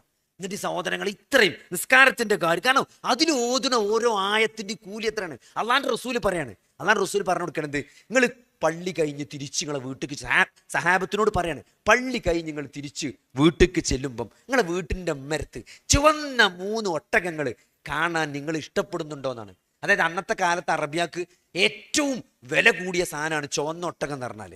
അതായത് ഇന്നിപ്പോ ഒരു വലിയ ബെൻസ് കാറ്, അല്ലെങ്കിൽ ഓഡി കാറ്, BMW കാറ്, അല്ലെങ്കിൽ ഏറ്റവും BYD നല്ല ഒരു വില കൂടിയ കാറ് നിങ്ങളെ വീടിന്റെ അമ്മരത്ത് നിർത്തിയിട്ടിട്ടുണ്ടെങ്കിൽ അത് എത്രത്തോളം നിങ്ങൾ പെരീക്ക് ചെല്ലുമ്പോൾ ഒരു വണ്ടി, പുതിയ വണ്ടി നിങ്ങൾക്ക് ഒരാൾ നിങ്ങളെ പേരിൽ രജിസ്റ്റർ ചെയ്തോടെ കൊണ്ടുവന്ന് വെച്ചാൽ നിങ്ങൾക്ക് എത്ര സന്തോഷം ഉണ്ടാവും. അതേപോലെയാണ് നിസ്കാരത്തിൽ ഓതുന്ന 3 ആയത്ത് എന്നാണ്. ഇത് ഇമാമ് 3 ആയത്ത് നിസ്കാരത്തിൽ ഓതുമ്പം അത് ശ്രദ്ധിച്ച് കേട്ടാൽ, അല്ലെ നമ്മൾ സുന്നത്ത് നിസ്കാരത്തിൽ 3 ആയത്ത് ഒരു റക്അത്തിൽ നമ്മൾ 3 ആയത്ത് ഓതിയാൽ ആ 3 ആയത്തിന് 3 ചുവന്ന ഒട്ടകങ്ങളെക്കാൾ മാറ്റുണ്ട് എന്നാണ്. അതിനേക്കാൾ എന്തേ വരുള്ളൂ, ഒരായത്തും കൂടി കൂടിയാലേ അതിന്റെ മോൾക്ക് നിൽക്കുള്ളൂ. അതല്ലാതെ ഈ ദുനിയാവിൽ ഒന്നിനും അതിനേക്കാൾ മേലേക്ക് നിൽക്കൂല എന്നാണ്. അപ്പൊ അത്രയും കൂലുള്ള സാധനമാണ് നമ്മൾ ഈ നഷ്ടപ്പെടുത്തിക്കൊണ്ടിരിക്കുന്നത്. കാരണം ഇതിന്റെ വില നമ്മൾ മനസ്സിലാക്കും എപ്പോഴറിയാം, ഈ ഖബറിൽ കിടക്കുമ്പോൾ. ഖബറിൽ എത്തി ഇങ്ങനെ ലോക്കായിട്ട് കിടക്കുന്ന ഒരു സമയമുണ്ട്. ആ സമയത്ത് നമ്മൾ മനസ്സിലാക്കും എന്ത്, നമ്മൾ നഷ്ടപ്പെടുത്തിയ സമയത്തിന്റെ, നമ്മൾ നഷ്ടപ്പെടുത്തിയ സുന്നത്ത് നമസ്കാരത്തിന്റെ, നമ്മൾ നഷ്ടപ്പെടുത്തിയ ഖുർആൻ ആയത്തിന്റെ വില ആ കിടന്ന കിടപ്പിൽ നമുക്ക് മനസ്സിലാകും. കാരണം എന്താ, അള്ളാന്റെ റസൂൽ പറഞ്ഞു തരികയാണ്. അള്ളാന്റെ റസൂൽ സഹാബിയാളപ്പം ആ ജന്നത്തുൽ ബഖീലൂടെ ഇങ്ങനെ ഖബർസ്ഥാനിലൂടെ ഇങ്ങനെ നടന്നു പോകുമ്പോൾ ഒരു പുതിയ ഖബറുണ്ട് അല്ലേ? നമുക്കറിയാം ഖബർസ്ഥാനിലൂടെ നടന്നു പോകുമ്പോൾ പുതിയ ഖബർ കണ്ടാൽ പെട്ടെന്ന് മനസ്സിലാവും, അതിന് ചെറിയ നനവുണ്ടാവും അല്ലേ? അതിന് ചെറിയൊരു നനവും, ഒരു പുതിയ ഖബർ കണ്ടാൽ മനസ്സിലാവും, മണ്ണിനൊക്കെ നല്ലൊരു കളറും അല്ലേ? ഒരു പുതിയ ഖബർ കണ്ടാൽ. അപ്പോ ഒരു പുതിയ ഖബറിന്റെ അരികിലൂടെ റസൂലുള്ളാഹി സ്വല്ലല്ലാഹു അലൈഹി വസല്ലമ സഹാബികളും ഒന്നിച്ച് കടന്നു പോയപ്പം റസൂൽ സ്വല്ലല്ലാഹു അലൈഹി വസല്ലമ പറഞ്ഞു എന്ന് പറഞ്ഞിട്ട് എന്താണ് അബൂ ഹുറൈറ റളിയല്ലാഹു അൻഹു നമുക്ക് പറഞ്ഞു തരാണ്. എന്താണ് ഈ ഖബറാളി ഇപ്പോൾ ആഗ്രഹിക്കുന്നത് എന്താ? നിങ്ങള് ഈ ഖബറാളി ഇപ്പോൾ നിങ്ങൾക്ക് നിങ്ങളുടെ വിഷയത്തിൽ, അതായത് നമ്മൾ ജീവിച്ചിരിക്കുന്ന നമ്മുടെ വിഷയത്തിൽ ഈ ഖബറാളി പറയണ എന്താ? നിങ്ങൾ ഖബറാളി മനസ്സിലാക്കി തരുന്ന പോയിന്റ് എന്താ വെച്ചാല്, ലോകത്തിലെ ഏറ്റവും വിലപ്പെട്ടത് 2 റക്അത്ത് സുന്നത്ത് നിസ്കാരമാണ്. ലോകത്തെ ഏറ്റവും വില മതിക്കുന്ന സാധനം നവാഫിലായ, ഫർളല്ല നവാഫിലായ 2 റക്അത്ത് സുന്നത്ത് നമസ്കാരം ആണ് ഏറ്റവും പ്രിയപ്പെട്ടത് എന്ന് ഈ ഖബറാളി മനസ്സിലാക്കിയിട്ട് കിടക്കുകയാണ്. പക്ഷെ അയാൾക്ക് നിസ്കരിച്ചാലൊരു ചാൻസ് ഇല്ല. അള്ളാന്റെ റസൂല് സഹാബത്തിന് പറഞ്ഞു കൊടുക്കണം എന്തിനാ? നിങ്ങള് ഇനി ജീവിച്ചിരിക്കണവർക്ക് അതിനുള്ളൊരു ചാൻസ് ഉള്ളൂ. കാരണം ഖബറിൽ കിടക്കുമ്പോൾ പിന്നെ ഒരു വിചാരണ മാത്രമാണ് നമ്മൾ കാത്ത് കിടക്കുന്നത്. നമ്മൾ ചെയ്ത കാര്യങ്ങളൊക്കെ നമുക്ക് ഓർമ്മയുണ്ട്. നമ്മളെ അവസ്ഥ എന്താവുന്ന ബേജാറായിട്ട് ഒരു വിചാരണയെ കാത്താണ് നമ്മൾ ഈ ഖബറിൽ കിടക്കുന്നത്. നമുക്കൊന്നും പുതിയത് ചെയ്യാൻ പറ്റൂല. പക്ഷേ പറ്റുന്നൊരു സമയത്താണ് ഇപ്പം നമ്മൾ ജീവിച്ചു കൊണ്ടിരിക്കുന്നത്. അതുകൊണ്ട് എന്തെങ്കിലും ചെയ്യാണ്ടെങ്കിൽ ഇപ്പം ചെയ്തോളി സഹോദരങ്ങളെ. അതാണ് ഈ സമയത്തോട് നിസ്കാരം ഒരു നിലക്കും നമ്മളെ ഫോണ് നിസ്കാരത്തെ ബാധിക്കുന്ന ഒരവസ്ഥ ഉണ്ടാവില്ല എന്ന് നമ്മൾ തീരുമാനിക്കുക. രണ്ടാമത്തത് നമ്മൾ കുടുംബമാണ്. ഇന്നിപ്പോൾ ഒരു പെരീക്കിന് ചന്താന്തരങ്ങൾ, പണ്ടൊക്കെ ഒരു പെരീക്ക് വന്നാൽ ബേക്കറി തിന്നാനെങ്കിലും കുട്ടികൾ വന്നിരുന്നു. നമുക്ക് ചായ തരുമ്പം ആ പെരിയിലെ ചെറിയ കുട്ടികളൊക്കെ ചായൻ്റെ അപ്പുറത്ത് ആ ബേക്കറി പാത്രത്തിൻ്റെ അവിടെ അങ്ങനെ അപ്പുറം ഇപ്പുറം ബട്ടിട്ട് നിൽക്കുന്നു. അതിലെന്തൊക്കെയാണ് ഉള്ളത് നമുക്ക് കിട്ടുമെന്നൊക്കെ നോക്കാം. ഇന്നൊരു കുട്ടി ഒരു വൈക്ക് വരൂല. നമ്മൾ ഒരു ഗസ്റ്റ് വന്നാലും വന്ന് നോക്കുന്നല്ല. ഒരു സോഫയിൽ ഒരാളുണ്ടാവും ചെരിഞ്ഞടക്കണ്, മറ്റാളുണ്ടാവും കൗന്നിടക്കണ്, ഒരാൾക്ക് ഫോൺ ഉണ്ടാവും, ഒരാൾ ഉമ്മാൻ്റെ ഫോണിൽ, ഒരാൾ ബാപ്പാൻ്റെ ഫോണിൽ, ഒരാൾ സ്വന്തം ടാബിൽ. വന്നത് ഇവിടെ അമ്മ വന്നാണ്, എളാപ്പ വന്നാണ്, മൂത്താപ്പ വന്നാണ്, ആരെ വന്നാണ് വെച്ചാൽ ആ പോകാനാവുമ്പോൾ പറയറിയും അപ്പോൾ വരാം. അപ്പോൾ അങ്ങനത്തെ ഒരു അവസ്ഥ, അത് പരസ്പരം എല്ലാവർക്കും വൈഫൈ ഉണ്ട് വീട്ടിൽ. എന്താ വെച്ചാൽ നമ്മൾ കോവിഡ് വന്ന് പോയതിൻ്റെ ശേഷം സ്കൂൾ പഠിച്ചാൽ വേണ്ടി വാപ്പ വൈഫൈ ഒക്കെ വെച്ചിട്ട്, അപ്പോൾ എല്ലാവർക്കും ഇപ്പോൾ വൈഫൈ ഉണ്ട്. വാപ്പി അതന്നെ, വാപ്പി ചെരിഞ്ഞിടന്ന് വൈഫൈ കാണാനാണ് വാപ്പാൻ്റെ പണി. പെരടി വേദനയാണ്, എന്താണ് ഇങ്ങനെ കാണുന്നത്. ചില ആൾക്കാർ കാണിക്കാൻ വരും, ഇവിടെ എന്താ പെരടി വേദന, എന്താ കാരണം വെച്ചാൽ അതിപ്പോൾ ഞാൻ ഫോൺ ഇങ്ങനെ കാണുക. ഇപ്പോൾ പുതിയൊരു സോഫ വാങ്ങിയാണ്, അപ്പോൾ ഇങ്ങനെ കാണല്, അപ്പോൾ ഇപ്പോൾ ഇവിടെ ഭയങ്കര വേദന. മൂപ്പർക്ക് തന്നെ അറിയാം ഇത് വേദനൻ്റെ കാരണം എന്താണെന്ന്. പിന്നെ ഇപ്പോൾ നമ്മളൊരു എക്സ്റേ ഒക്കെ എടുത്തുകൊണ്ട് അതന്നെയാണെന്ന് പറഞ്ഞു കൊടുത്താൽ മതി. അപ്പൊ എല്ലാവരും വൈഫൈ ആണ്. അപ്പൊ അതുകൊണ്ട് സഹോദരങ്ങൾ വീട്ടിൽ എന്താ വെച്ചാൽ എല്ലാവരും ഒരേ വൈഫൈ ഉപയോഗിച്ച് എല്ലാവരും വേറെ വേറെ ഫോണിലുണ്ട്. അങ്ങോട്ട് ഇനി ഭക്ഷണം കഴിക്കാൻ പോയാലോ, ഒരു ഹോട്ടലിൽ പോയി ചെന്നാലും അപ്പോൾ തന്നെ എല്ലാവരും അവനാൻ്റെ ഫോണിലുണ്ടാവും. അതിൽ സാധനങ്ങളൊക്കെ വന്നാൽ ഫോട്ടോ എടുക്കലാണ് ഇപ്പൊ മെയിൻ പരിപാടി. ഫാമിലി ഗ്രൂപ്പിലൊക്കെ നോക്കിയുണ്ടാവും ഇങ്ങനെ വളഞ്ഞിക്കണ ഒരു നെയ്യപ്പൊക്കെ, ആരോ ഒരു അമ്മായിയോ മൂത്തമ്മേ എല്ലാവർക്കും തന്നെ പണി വളഞ്ഞിക്കണ നീണ്ടിക്കണ നെയ്യപ്പൊക്കെ, കരിഞ്ഞ നെയ്യപ്പൊക്കെ ഫോട്ടോ ഇടുക. കുഴപ്പമില്ല, ഇതിലൊക്കെ ഒരു സന്തോഷം ഉണ്ടായിക്കോട്ടെ. പക്ഷെ എന്താ നിങ്ങൾ ഇതന്നെ ആയിക്കൊണ്ട് നമ്മൾ വാഷിംഗ് മെഷീനും ടി വിയും നമ്മൾ മിക്സി. ഇപ്പൊ പണ്ടൊക്കെ എൻ്റെ അമ്മയൊക്കെ എന്താണ് അമ്മിമലാണ് ഇതാക്കിന്. ഇപ്പോഴും അടുക്കളൻ്റെ സൈഡിൽ ഒരു അമ്മി ഉണ്ടാവും, എന്നിട്ട് അവിടെ എന്താ പാളൻ്റെ ഒരു കഷ്ണം ഇങ്ങനെ ഇതൊക്കെ ഇങ്ങനെ വടിച്ചതും കൂടെ അതൊന്നും ഇപ്പം അല്ല. കാരണം നമ്മൾ സൗകര്യങ്ങൾ വളരെ കൂടി. വൈകുന്നേരം ആകുമ്പോൾ വരലില്ല, അയലോക്കത്തെ പെണ്ണിൻ്റെ അമ്മിയും വന്നിട്ട് ഇങ്ങനെ ഇടിച്ചതാണ്, അങ്ങനെ ഇടിച്ചാണ്, ഒരാൾ ഇടിച്ചോ മറ്റേ പൊന്തു ഇങ്ങനെ. അതൊന്നും ഇപ്പൊ കാണില്ല. ഇതൊക്കെ നമുക്ക് മിക്സി കിട്ടി, എല്ലാ സൗകര്യം കിട്ടി അല്ലേ. ഇപ്പൊ എന്താണ്, ഇപ്പൊ ഒരു ഡോറുള്ള ഫ്രിഡ്ജ് പോരാ, നമുക്ക് 2 ഡോറുള്ള ഫ്രിഡ്ജ്, വലിയ പെരി ചെന്ന 4 ഡോറുള്ള ഫ്രിഡ്ജ്, ഇങ്ങനെയൊക്കെ തുറക്കണ അലമാരമാരി തുറക്കണ ഫ്രിഡ്ജ്, എല്ലാം വലിപ്പം കൂടി എല്ലാം. അപ്പോൾ ഒരു വണ്ടി എല്ലാം സൗകര്യം കൂടി. നടന്നു പോകണ്ട, നമുക്ക് 2 വീലർ ഉണ്ട്. അങ്ങാടിക്ക് മാർക്കറ്റ് പോകാൻ നമുക്ക് 2 വീലർ ഉണ്ട്. കാരണം കാർ അങ്ങോട്ട് പോകില്ല, തിരക്കേ കാരണം. അപ്പൊ നമുക്ക് അതിന് വണ്ടി ഉണ്ട്. എന്നല്ല നമുക്ക് എല്ലാവർക്കും പോകണമെങ്കിൽ 6 ആൾക്ക് പോകണ വേറെ വണ്ടി ഉണ്ട്. എല്ലാം കൂടി. സത്യത്തിൽ ഇതൊക്കെ കൂടിയാൽ നമുക്ക് കിട്ടേണ്ട മെച്ചം എന്താണ്? ഒരു പേജ് ഖുർആനും കൂടി നമുക്ക് അധികം ഓതാൻ പറ്റണം. അപ്പോഴാണ് നമ്മൾ വിജയിക്കുക. ഇപ്പൊ എന്താ അറിയോ, ഇപ്പൊ എൻ്റെ പെരയ്ക്ക് നല്ല സൗകര്യമാണ്. ഇപ്പൊ ഫ്രിഡ്ജ് ഉണ്ട്, ടി വി ഉണ്ട്, പണിക്കാളുണ്ട്. അതുകൊണ്ട് ഞാൻ ഇപ്പൊ നല്ല ഖുർആൻ പഠിക്കുന്നു ആരെങ്കിലും പറഞ്ഞിട്ട് നിങ്ങൾ ഇല്ല. അപ്പോഴെന്തോ ഇതിങ്ങനെ കണ്ട്, ഈ കോമഡിയും കണ്ട്, ഈ ഗ്രൂപ്പിൽ ഇതും പറഞ്ഞ് ഇങ്ങനെ ചിരിച്ചാ മറ്റവളെ ഓള് പോസ്റ്റ് ഇട്ടിട്ട് ഇജ്ജ് കണ്ടുക്കണോ, എന്നിട്ട് മറ്റവളെ വിളിച്ചാണ്, ഓളെ കണ്ടിട്ടുണ്ടാവില്ല. അപ്പോൾ ഇജ്ജ് കണ്ടുക്കണോ, എന്നിട്ട് ഓടി ആയിക്കൊണ്ടെന്നിട്ട് അങ്ങനെ ആൾക്കാരെ മൊത്തം ഫസാദാക്കി സ്വീപ്പാക്കിയിട്ട് നമ്മൾ മുന്നോട്ട് പോയിന്ന് ഒരു സാഹചര്യത്തിലേക്കാണ് ഇപ്പൊ കാര്യങ്ങൾ പോയിക്കൊണ്ടിരിക്കുന്നത്. അപ്പോൾ അതിനൊരു മാറ്റം ഉണ്ടാകുക എന്നുള്ളത് വളരെ പ്രധാനപ്പെട്ട നമ്മളെ സമയം. പിശാച് കാത്തിരിക്കുന്നതാണ് തൗഹീദുള്ള ആളുകളെ എങ്ങനെ ദീന് വഴി തെറ്റിക്കാം എന്ന. പിശാച് ഏറ്റവും കൂടുതൽ ഭയപ്പെടുന്നത് തൗഹീദുള്ളവരെയാണ്. കാരണം ഓലെന്തെങ്കിലും ചെയ്താലേ നാളെ കിട്ടുള്ളൂ. ഈ ജാറത്തിന് പോയി കൗന്നിറക്കണോന് എന്ത് ചെയ്തിട്ടും കാര്യമില്ല, നാളെ സ്വീകരിക്കപ്പെടൂല. അള്ളാഹുവിനെ മാത്രം ആരാധിക്കുന്ന ആളുകൾക്ക് മാത്രമേ പരലോകത്ത് രക്ഷ ഉണ്ടാവുള്ളൂ. അള്ളാനെ മാത്രം വിശ്വസിക്കുകയും അള്ളാഹുവിൽ മാത്രം വരമേൽപ്പിക്കുകയും അള്ളാഹുവിനോട് മാത്രം പ്രാർത്ഥിക്കുകയും എന്ത് ഗുണമോ ദോഷമോ അത് എൻ്റെ ജീവിതത്തിലേക്ക് കൊണ്ടുവരാൻ, എൻ്റെ ജീവിതത്തെ ബാധിച്ച വിപത്തുകളിൽ നിന്ന് എന്നെ രക്ഷിക്കാൻ അള്ളാഹുവിന് മാത്രമേ സാധിക്കുള്ളൂ എന്ന അചഞ്ചലമായ വിശ്വാസം, അതാണ് തൗഹീദ്. അത് ജാറത്തിന് മൺമറഞ്ഞു പോയ ഒരാൾക്ക് എൻ്റെ ജീവിതത്തിൽ ബാധിച്ച ദുരിതം മാറ്റിത്തരാൻ കഴിയുമെന്ന് വിശ്വസിച്ചുകൊണ്ട് അവിടുത്തെ നൂലിനോ നെയ്യിനോ വെള്ളത്തിനോ അങ്ങനെ ഒരു കഴിവുണ്ട് എന്ന് ഒരാൾ വിശ്വസിക്കുന്നുണ്ടെങ്കിൽ അയാൾ തൗഹീദിൽ കളങ്കം വന്നിട്ടുണ്ട്. അപ്പൊ സഹോദരങ്ങളെ, അങ്ങനത്തെ വിശ്വാസമുള്ള ആളുകളെയാണ് ഇബിലീസ് എന്ത് ചെയ്യുക, കൂടുതൽ തെറ്റിക്കാൻ നോക്കുക. അപ്പൊ അതുകൊണ്ട് നമ്മൾ ഇബിലീസിന്, നമ്മളെ ഏറ്റവും വലിയ ശത്രു ട്രംപ് അല്ല, അല്ലെ അമേരിക്ക അല്ല, മോദി അല്ല, RSS അല്ല. ആരാണ്? വിശുദ്ധ ഖുർആൻ കൃത്യമായിട്ട് പഠിപ്പിച്ചത് ആരാണ്? ഇബിലീസാണ്, ശൈത്വാനാണ്, പിശാചാണ്. അവൻ നിങ്ങൾ എന്ത് ചെയ്യും? അവൻ നിങ്ങളെ നരകത്തിലേക്ക് എത്തിക്കാനുള്ള സകല പണിയെടുക്കുന്നതാണ്, സകല പണിയെടുക്കും. അതെന്താണ്? നിങ്ങളെ പെട്ടെന്ന് ശിർക്ക് ചെയ്യിക്കാൻ ഇബ്ലീസിന് കഴിയൂല. അപ്പോൾ ചെറിയ ചെറിയ കാര്യങ്ങളോട് എന്ത് ചെയ്യും? ചെറിയ ചെറിയ തെറ്റുകൾ ചെയ്യിച്ചത്. അത് ആദ്യത്തെ എന്താണ്? സമയത്ത് നമ്മൾ സമയം പാഴാക്കുക എന്നുള്ളതാണ് നമ്മൾ ഈ കാലഘട്ടത്തിൽ വിശ്വാസികൾ ഏറ്റവും കൂടുതൽ ഭയപ്പെടേണ്ട ഒരു സാധനം. അപ്പോൾ അതുകൊണ്ട് അത് നമ്മൾ എന്ത് ചെയ്യണം? കുടുംബത്തിൽ നമ്മളത് നല്ലോണം ശ്രദ്ധിക്കണം. നമ്മളെ പരസ്പരമുള്ള ബന്ധം അല്ലേ. ഇപ്പൊ എന്താണ്, ഇപ്പൊ ഞാൻ തമാശക്ക് പറയലുണ്ട്, എന്താണ് പെണ്ണുങ്ങൾ കിടക്കാൻ നേരത്തെ പെണ്ണുങ്ങൾ ഫോണിലാണ്. പെണ്ണുങ്ങൾ ബെഡിന്റെ അറ്റത്ത് എന്താണ്, പെണ്ണുങ്ങൾ ഇങ്ങനെ ചെരിഞ്ഞ് കിടന്നിട്ട് നീങ്ങി തരുന്നില്ല. അപ്പൊ നീങ്ങെന്ന് പറഞ്ഞിട്ടൊന്നും പെണ്ണുങ്ങൾ കേൾക്കില്ല. അപ്പൊ വാട്സപ്പിൽ ഒരു മെസ്സേജ് അയച്ചു, നീ കിടക്കുന്നു. അപ്പൊ നീ കിടന്നു. അതായത് ഇതാണ് ഇപ്പൊ അവസ്ഥ. നീങ്ങെന്ന് പറഞ്ഞിട്ട് കേൾക്കില്ല, പക്ഷെ വാട്സപ്പിൽ നീങ്ങെന്ന് പറഞ്ഞ മെസ്സേജ് അയച്ചപ്പോൾ എന്ത് ചെയ്തു, അത് നീങ്ങി കിടന്നു. പക്ഷെ ആൾക്കാർ വാട്സപ്പ് നോക്കി കുത്തിരിക്കണം, അല്ലെങ്കിൽ സോഷ്യൽ മീഡിയ നോക്കി കുത്തിരിക്കണം. പരസ്പരം എന്ത് ചെയ്യുന്നില്ല, കാര്യങ്ങൾ തുറന്ന് സംസാരിക്കുന്നില്ല, അല്ലെ പരസ്പരം എന്ത് ചെയ്യുന്നില്ല. അത് വളരെയധികം എന്ത് ചെയ്തിട്ടുണ്ട്, കുറഞ്ഞിട്ടുണ്ട് എന്ന് നമ്മൾ മനസ്സിലാക്കുക. അതേപോലെ തന്നെ കുട്ടികളാണെങ്കിലും ഇപ്പൊ നമ്മളെന്താ പറയുക, നമ്മൾ സംഭവം ടി വി ഉണ്ട്, ഫുട്ബോൾ ഉണ്ട്, ചാനലൊക്കെ നമ്മൾ വാങ്ങി പൈസ കൊടുത്ത് നമ്മൾ വാങ്ങിയിട്ട് കളി കാണാനുള്ള സൗകര്യം ഉണ്ടെങ്കിലും നമ്മളെ മക്കൾ, നമ്മൾക്ക് നാളെ മരിച്ചു ചെന്നാൽ നമ്മൾ ഈ ലോകത്ത് ബാക്കിയാകുന്നത് നമ്മുടെ മക്കളാണ്. നമ്മുടെ നമ്മുടെ പൈതൃകം എന്ന് പറഞ്ഞാൽ നമ്മുടെ മക്കളാണ്. നമ്മളിവിടെ ബാക്കി വെച്ച സ്വത്തോ ബിൽഡിങ്ങോ പീഡിയമുറിയോ നമ്മളെ ഏക്കർ കണക്കിന് സ്വത്തോ അല്ലെങ്കിൽ 5 സെന്റ് സ്ഥലോ ഇതൊന്നല്ല സത്യത്തിൽ നമ്മുടെ പൈതൃകം. നമ്മുടെ പൈതൃകം എന്നത് നമ്മുടെ മക്കളാണ്, നമ്മുടെ ആദർശമാണ്. നോക്കി, മരണം ഹാജരായ സന്ദർഭത്തിൽ യാക്കൂബ് നബി തന്റെ മക്കളോട് കൊടുത്ത വസിയത്ത്, നിങ്ങൾ ആ സമയത്ത് നിങ്ങളവിടെ ഹാജരുണ്ടോന്ന് ഖുർആൻ ചോദിക്കുന്ന ഒരു ചോദ്യമുണ്ട്. യാക്കൂബ് നബി മക്കളെ വിളിച്ചിട്ട് മരണാസന്നനായി കിടക്കുമ്പം മക്കളെ വിളിച്ചിട്ട് എന്താ മക്കളോട് പറയണത്, എനിക്ക് ശേഷം നിങ്ങൾ ആരെയാണ് ആരാധിക്കുക എന്ന് ചോദിച്ചത് അല്ലെ. ആ അങ്ങാടിയിലെ 10 സെന്റ് സ്ഥലം ആരാണ് എടുക്കണെന്നല്ല ചോദിച്ചത്. അത് ഇളയ വന്ന് വികലാംഗനായ ഇളയ മകന് കൊടുക്കണം എന്നല്ല യാക്കൂബ് നബി പറഞ്ഞത്. എനിക്ക് ശേഷം നിങ്ങൾ ആരെയാണ് ആരാധിക്കുക എന്നാണ്. അപ്പൊ നമ്മൾ ബാക്കി വെക്കുന്ന പൈതൃകം എന്നത് നമ്മുടെ വിശ്വാസമാണ്. ഈ തൗഹീദാണ്. ഈ തൗഹീദുള്ള മക്കളാണ്, നമുക്ക് വേണ്ടി പ്രാർത്ഥിക്കുന്ന നമ്മുടെ സന്താനങ്ങളാണ്. അപ്പൊ അതുകൊണ്ട് എന്താ വെച്ചാൽ ആ ഒരു ബോധത്തോടു കൂടി എന്ത് ചെയ്യണം, സന്താനങ്ങളെ വളർത്താൻ നമ്മൾ ശ്രമിക്കണം. നമ്മളിതൊക്കെ ചെയ്തെടുത്താലും ഓന് മെസ്സിന്റെ ജേഴ്സി, റൊണാൾഡോന്റെ ജേഴ്സിയൊക്കെ, എംബപ്പന്റെ ജേഴ്സിയൊക്കെ നമ്മൾ വാങ്ങിക്കൊടുക്കുമ്പോഴും നമ്മളെ കുട്ടി എന്ത് ചെയ്തിട്ടില്ല, ഒരു താരാരാധനയിൽ അകപ്പെട്ടിട്ടില്ല എന്ന് നമ്മൾ ഉറപ്പുവരുത്തേണ്ട ഒരു ബാധ്യത നമുക്കുണ്ട്. അത് മനസ്സിലാക്കി കൊടുക്കേണ്ട ഒരു ബാധ്യത നമുക്കുണ്ട് സഹോദരങ്ങളെ. അത് നമസ്കാരത്തിന്റെ സമയം വരുമ്പോൾ എന്താണ്, അത് നമസ്കരിക്കാൻ പോകുന്ന ആ TV ഓഫ് ചെയ്ത് ആ കളി ഓഫാക്കിയിട്ട് ഫർള് നമസ്കാരത്തിന്റെ ജമാഅത്തിന് പോകുന്ന ഒരു പിതാവിനെയാണ്, ആ പിതാവിന്റെ കൂടെ പോകുന്ന ഒരു കുട്ടിയെയാണ് നമ്മൾ അവിടെ ഉണ്ടാക്കേണ്ടത്. അതാണ് നമ്മുടെ പൈതൃകം എന്നത് അല്ലേ.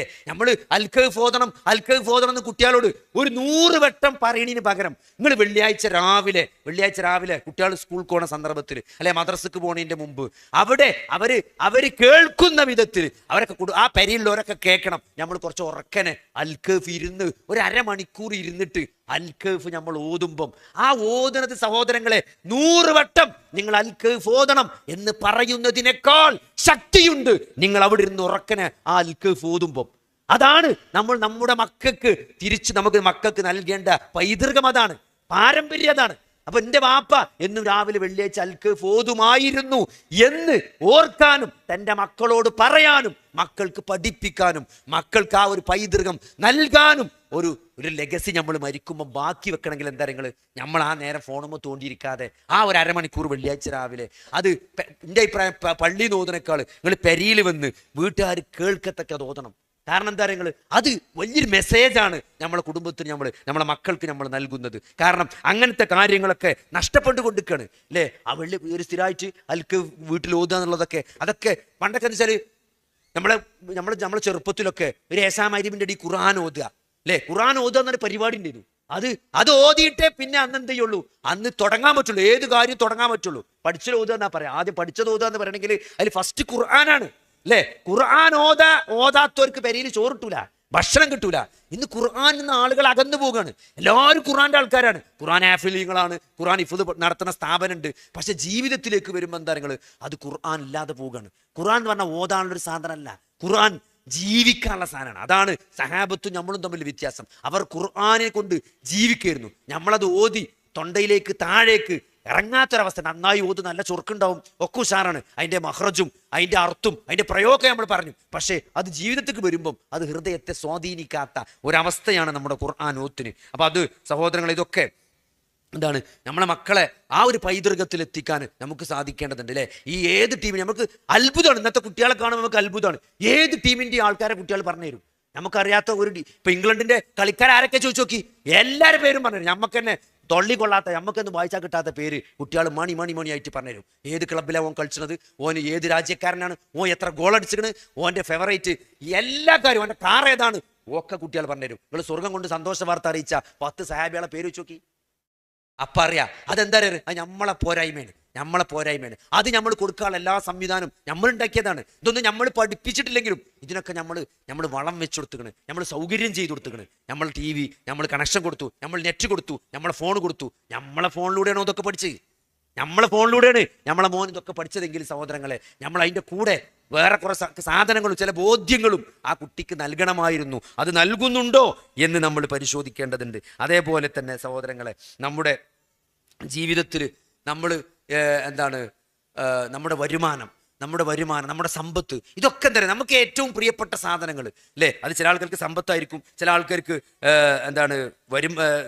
സമയമായിരിക്കും. നിങ്ങൾക്ക് എന്താണോ ഈ ദീനിന് കൊടുക്കാൻ പറ്റുക അതിൽ നമ്മൾ ഇൻവോൾവ് ചെയ്ത് നമ്മൾ ബിസി ആയിരിക്കുക എന്നുള്ളതാണ്. ഒഴിവ് സമയമാണ് ഏറ്റവും പിശാച് നമ്മളെ ഏറ്റവും ബാധിക്കാൻ സാധ്യത സമയം. നമ്മളുകൊണ്ട് നമ്മൾ ദഅവത്തിന്റെ കാര്യമായിട്ട്, ഖുർആൻ പഠനമായിട്ട്, ഈ ആളുകൾക്ക് സേവനം ചെയ്യുന്നതുമായിട്ട് നമ്മൾ ഫുൾ ടൈം ബിസി ആയിരിക്കാൻ നമ്മൾ ശ്രദ്ധിക്കുക എന്നുള്ളതാണ്. അതുകൊണ്ട് അങ്ങനെ ആ ഒരു നെറ്റിത്തടത്തിൽ വിയർപ്പുമായിട്ട് നമ്മൾ മരിച്ചു പോകണം. ഒരു കാര്യം കഴിഞ്ഞ് നമ്മൾ അടുത്ത കാര്യത്തിലേക്ക് പ്രവേശിക്കുക. നിരന്തരമായ വിശ്രമമില്ലാത്ത നോക്കി നബി സല്ലല്ലാഹു അലൈഹി വസല്ലമയുടെ ജീവിതം നോക്കി. ഒരു സഹാബി പറയാണ്, ഒരു യുദ്ധം നടന്നുകൊണ്ടിരിക്കുക രാത്രി അതായത് യുദ്ധം നടന്നു എന്നാൽ മഗ്രിബ് ആകുമ്പോൾ യുദ്ധം അവസാനിക്കും. പിന്നെ സുബൈക്ക് സൂര്യൻ ഉദിച്ചിട്ടാണ് യുദ്ധം റീസ്റ്റാർട്ട് ചെയ്യുക. പണ്ടത്തെ കാലത്തെ യുദ്ധം അങ്ങനെ രാത്രി ബോംബിടുന്ന പരിപാടിയൊന്നും പണ്ടില്ല. നേർക്ക് നേരെയുള്ള യുദ്ധമാണ്. അത് വെളിച്ചം കഴിഞ്ഞാൽ മഗ്രിബ് കഴിഞ്ഞാൽ യുദ്ധം കഴിയും. അങ്ങനെ യുദ്ധത്തിൽ കുറെ ആളുകൾക്ക് പരിക്ക് പറ്റിയിട്ടുണ്ട്, ഓരൊക്കെ ശുശ്രൂഷിക്കുന്നുണ്ട്. അങ്ങനെ നാളെ വീണ്ടും യുദ്ധമാണ്. അങ്ങനെ രാത്രി വളരെ ഇരുട്ടായപ്പം ഒരു സഹാബി ഉറക്കത്ത് നിന്ന് എണീറ്റപ്പം ദൂരെ ഒരു വെളിച്ചം കാണുകയാണ്.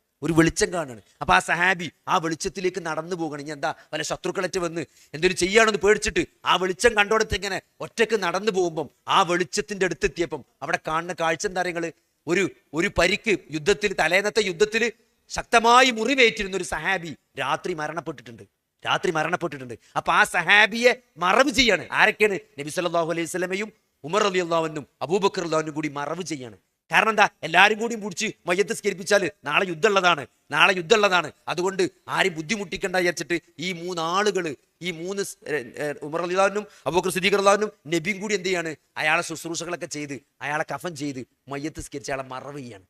നിങ്ങൾ ആലോചിച്ച് നോക്കി, ആരാണിത്? അള്ളാന്റെ റസൂലാണ് അല്ലേ? അള്ളാഹുവിന്റെ റസൂൽ സല്ലല്ലാഹു അലൈഹി വസല്ലമ ഈ ഉമ്മത്തിന് ചെയ്ത ത്യാഗങ്ങൾ സഹോദരങ്ങളെ, ഈ പ്രവാചകൻ അനുഭവിച്ച വേദനയും പ്രയാസങ്ങളും ഈ ദീനിനു വേണ്ടി നമ്മൾ വിചാരിക്കും നബിന്റെ ഭാഗ്യല്ലേ, നബിക്ക് സ്വർഗം കിട്ടിയില്ലേ, നബി എന്തൊരു ഭാഗ്യവാനാണ്, നബി സ്വർഗം ഉറപ്പുള്ള ആളല്ലേ, നമ്മൾ നബിയായി പോയല്ലോ എന്നൊക്കെ ചിലപ്പോൾ നമുക്ക് തോന്നും. പക്ഷേ നബി സല്ലല്ലാഹു അലൈഹി വസല്ലമ അനുഭവിച്ച ത്യാഗങ്ങളും പരീക്ഷണങ്ങളും സഹോദരങ്ങളെ, ഈ ലോകത്തെ ഏറ്റവും കൂടുതൽ പ്രതിസന്ധികൾ ഏറ്റുവാങ്ങിയ മനുഷ്യനാണ് റസൂലുള്ളാഹി സല്ലല്ലാഹു അലൈഹി വസല്ലമ. നിങ്ങൾ ആലോചിച്ച് നോക്കി, അത്രയും പ്രതിസന്ധികളിലൂടെയാണ് നബി സല്ലല്ലാഹു അലൈഹി വസല്ലമ കടന്നു പോയിട്ടുള്ളത്. ഈ ഖുർആന്റെ വിഷയത്തിൽ നബി സല്ലല്ലാഹു അലൈഹി വസല്ലമ ഓരോ വഹി വരുമ്പോഴും നബിക്ക് പേടിയാണ് അല്ലേ? ഫസ്റ്റ് വഹി വന്നപ്പോൾ നിങ്ങൾ കേട്ടില്ലേ, നബി സല്ലല്ലാഹു അലൈഹി വസല്ലമ പേടിച്ച് പനിച്ചുതാണ്.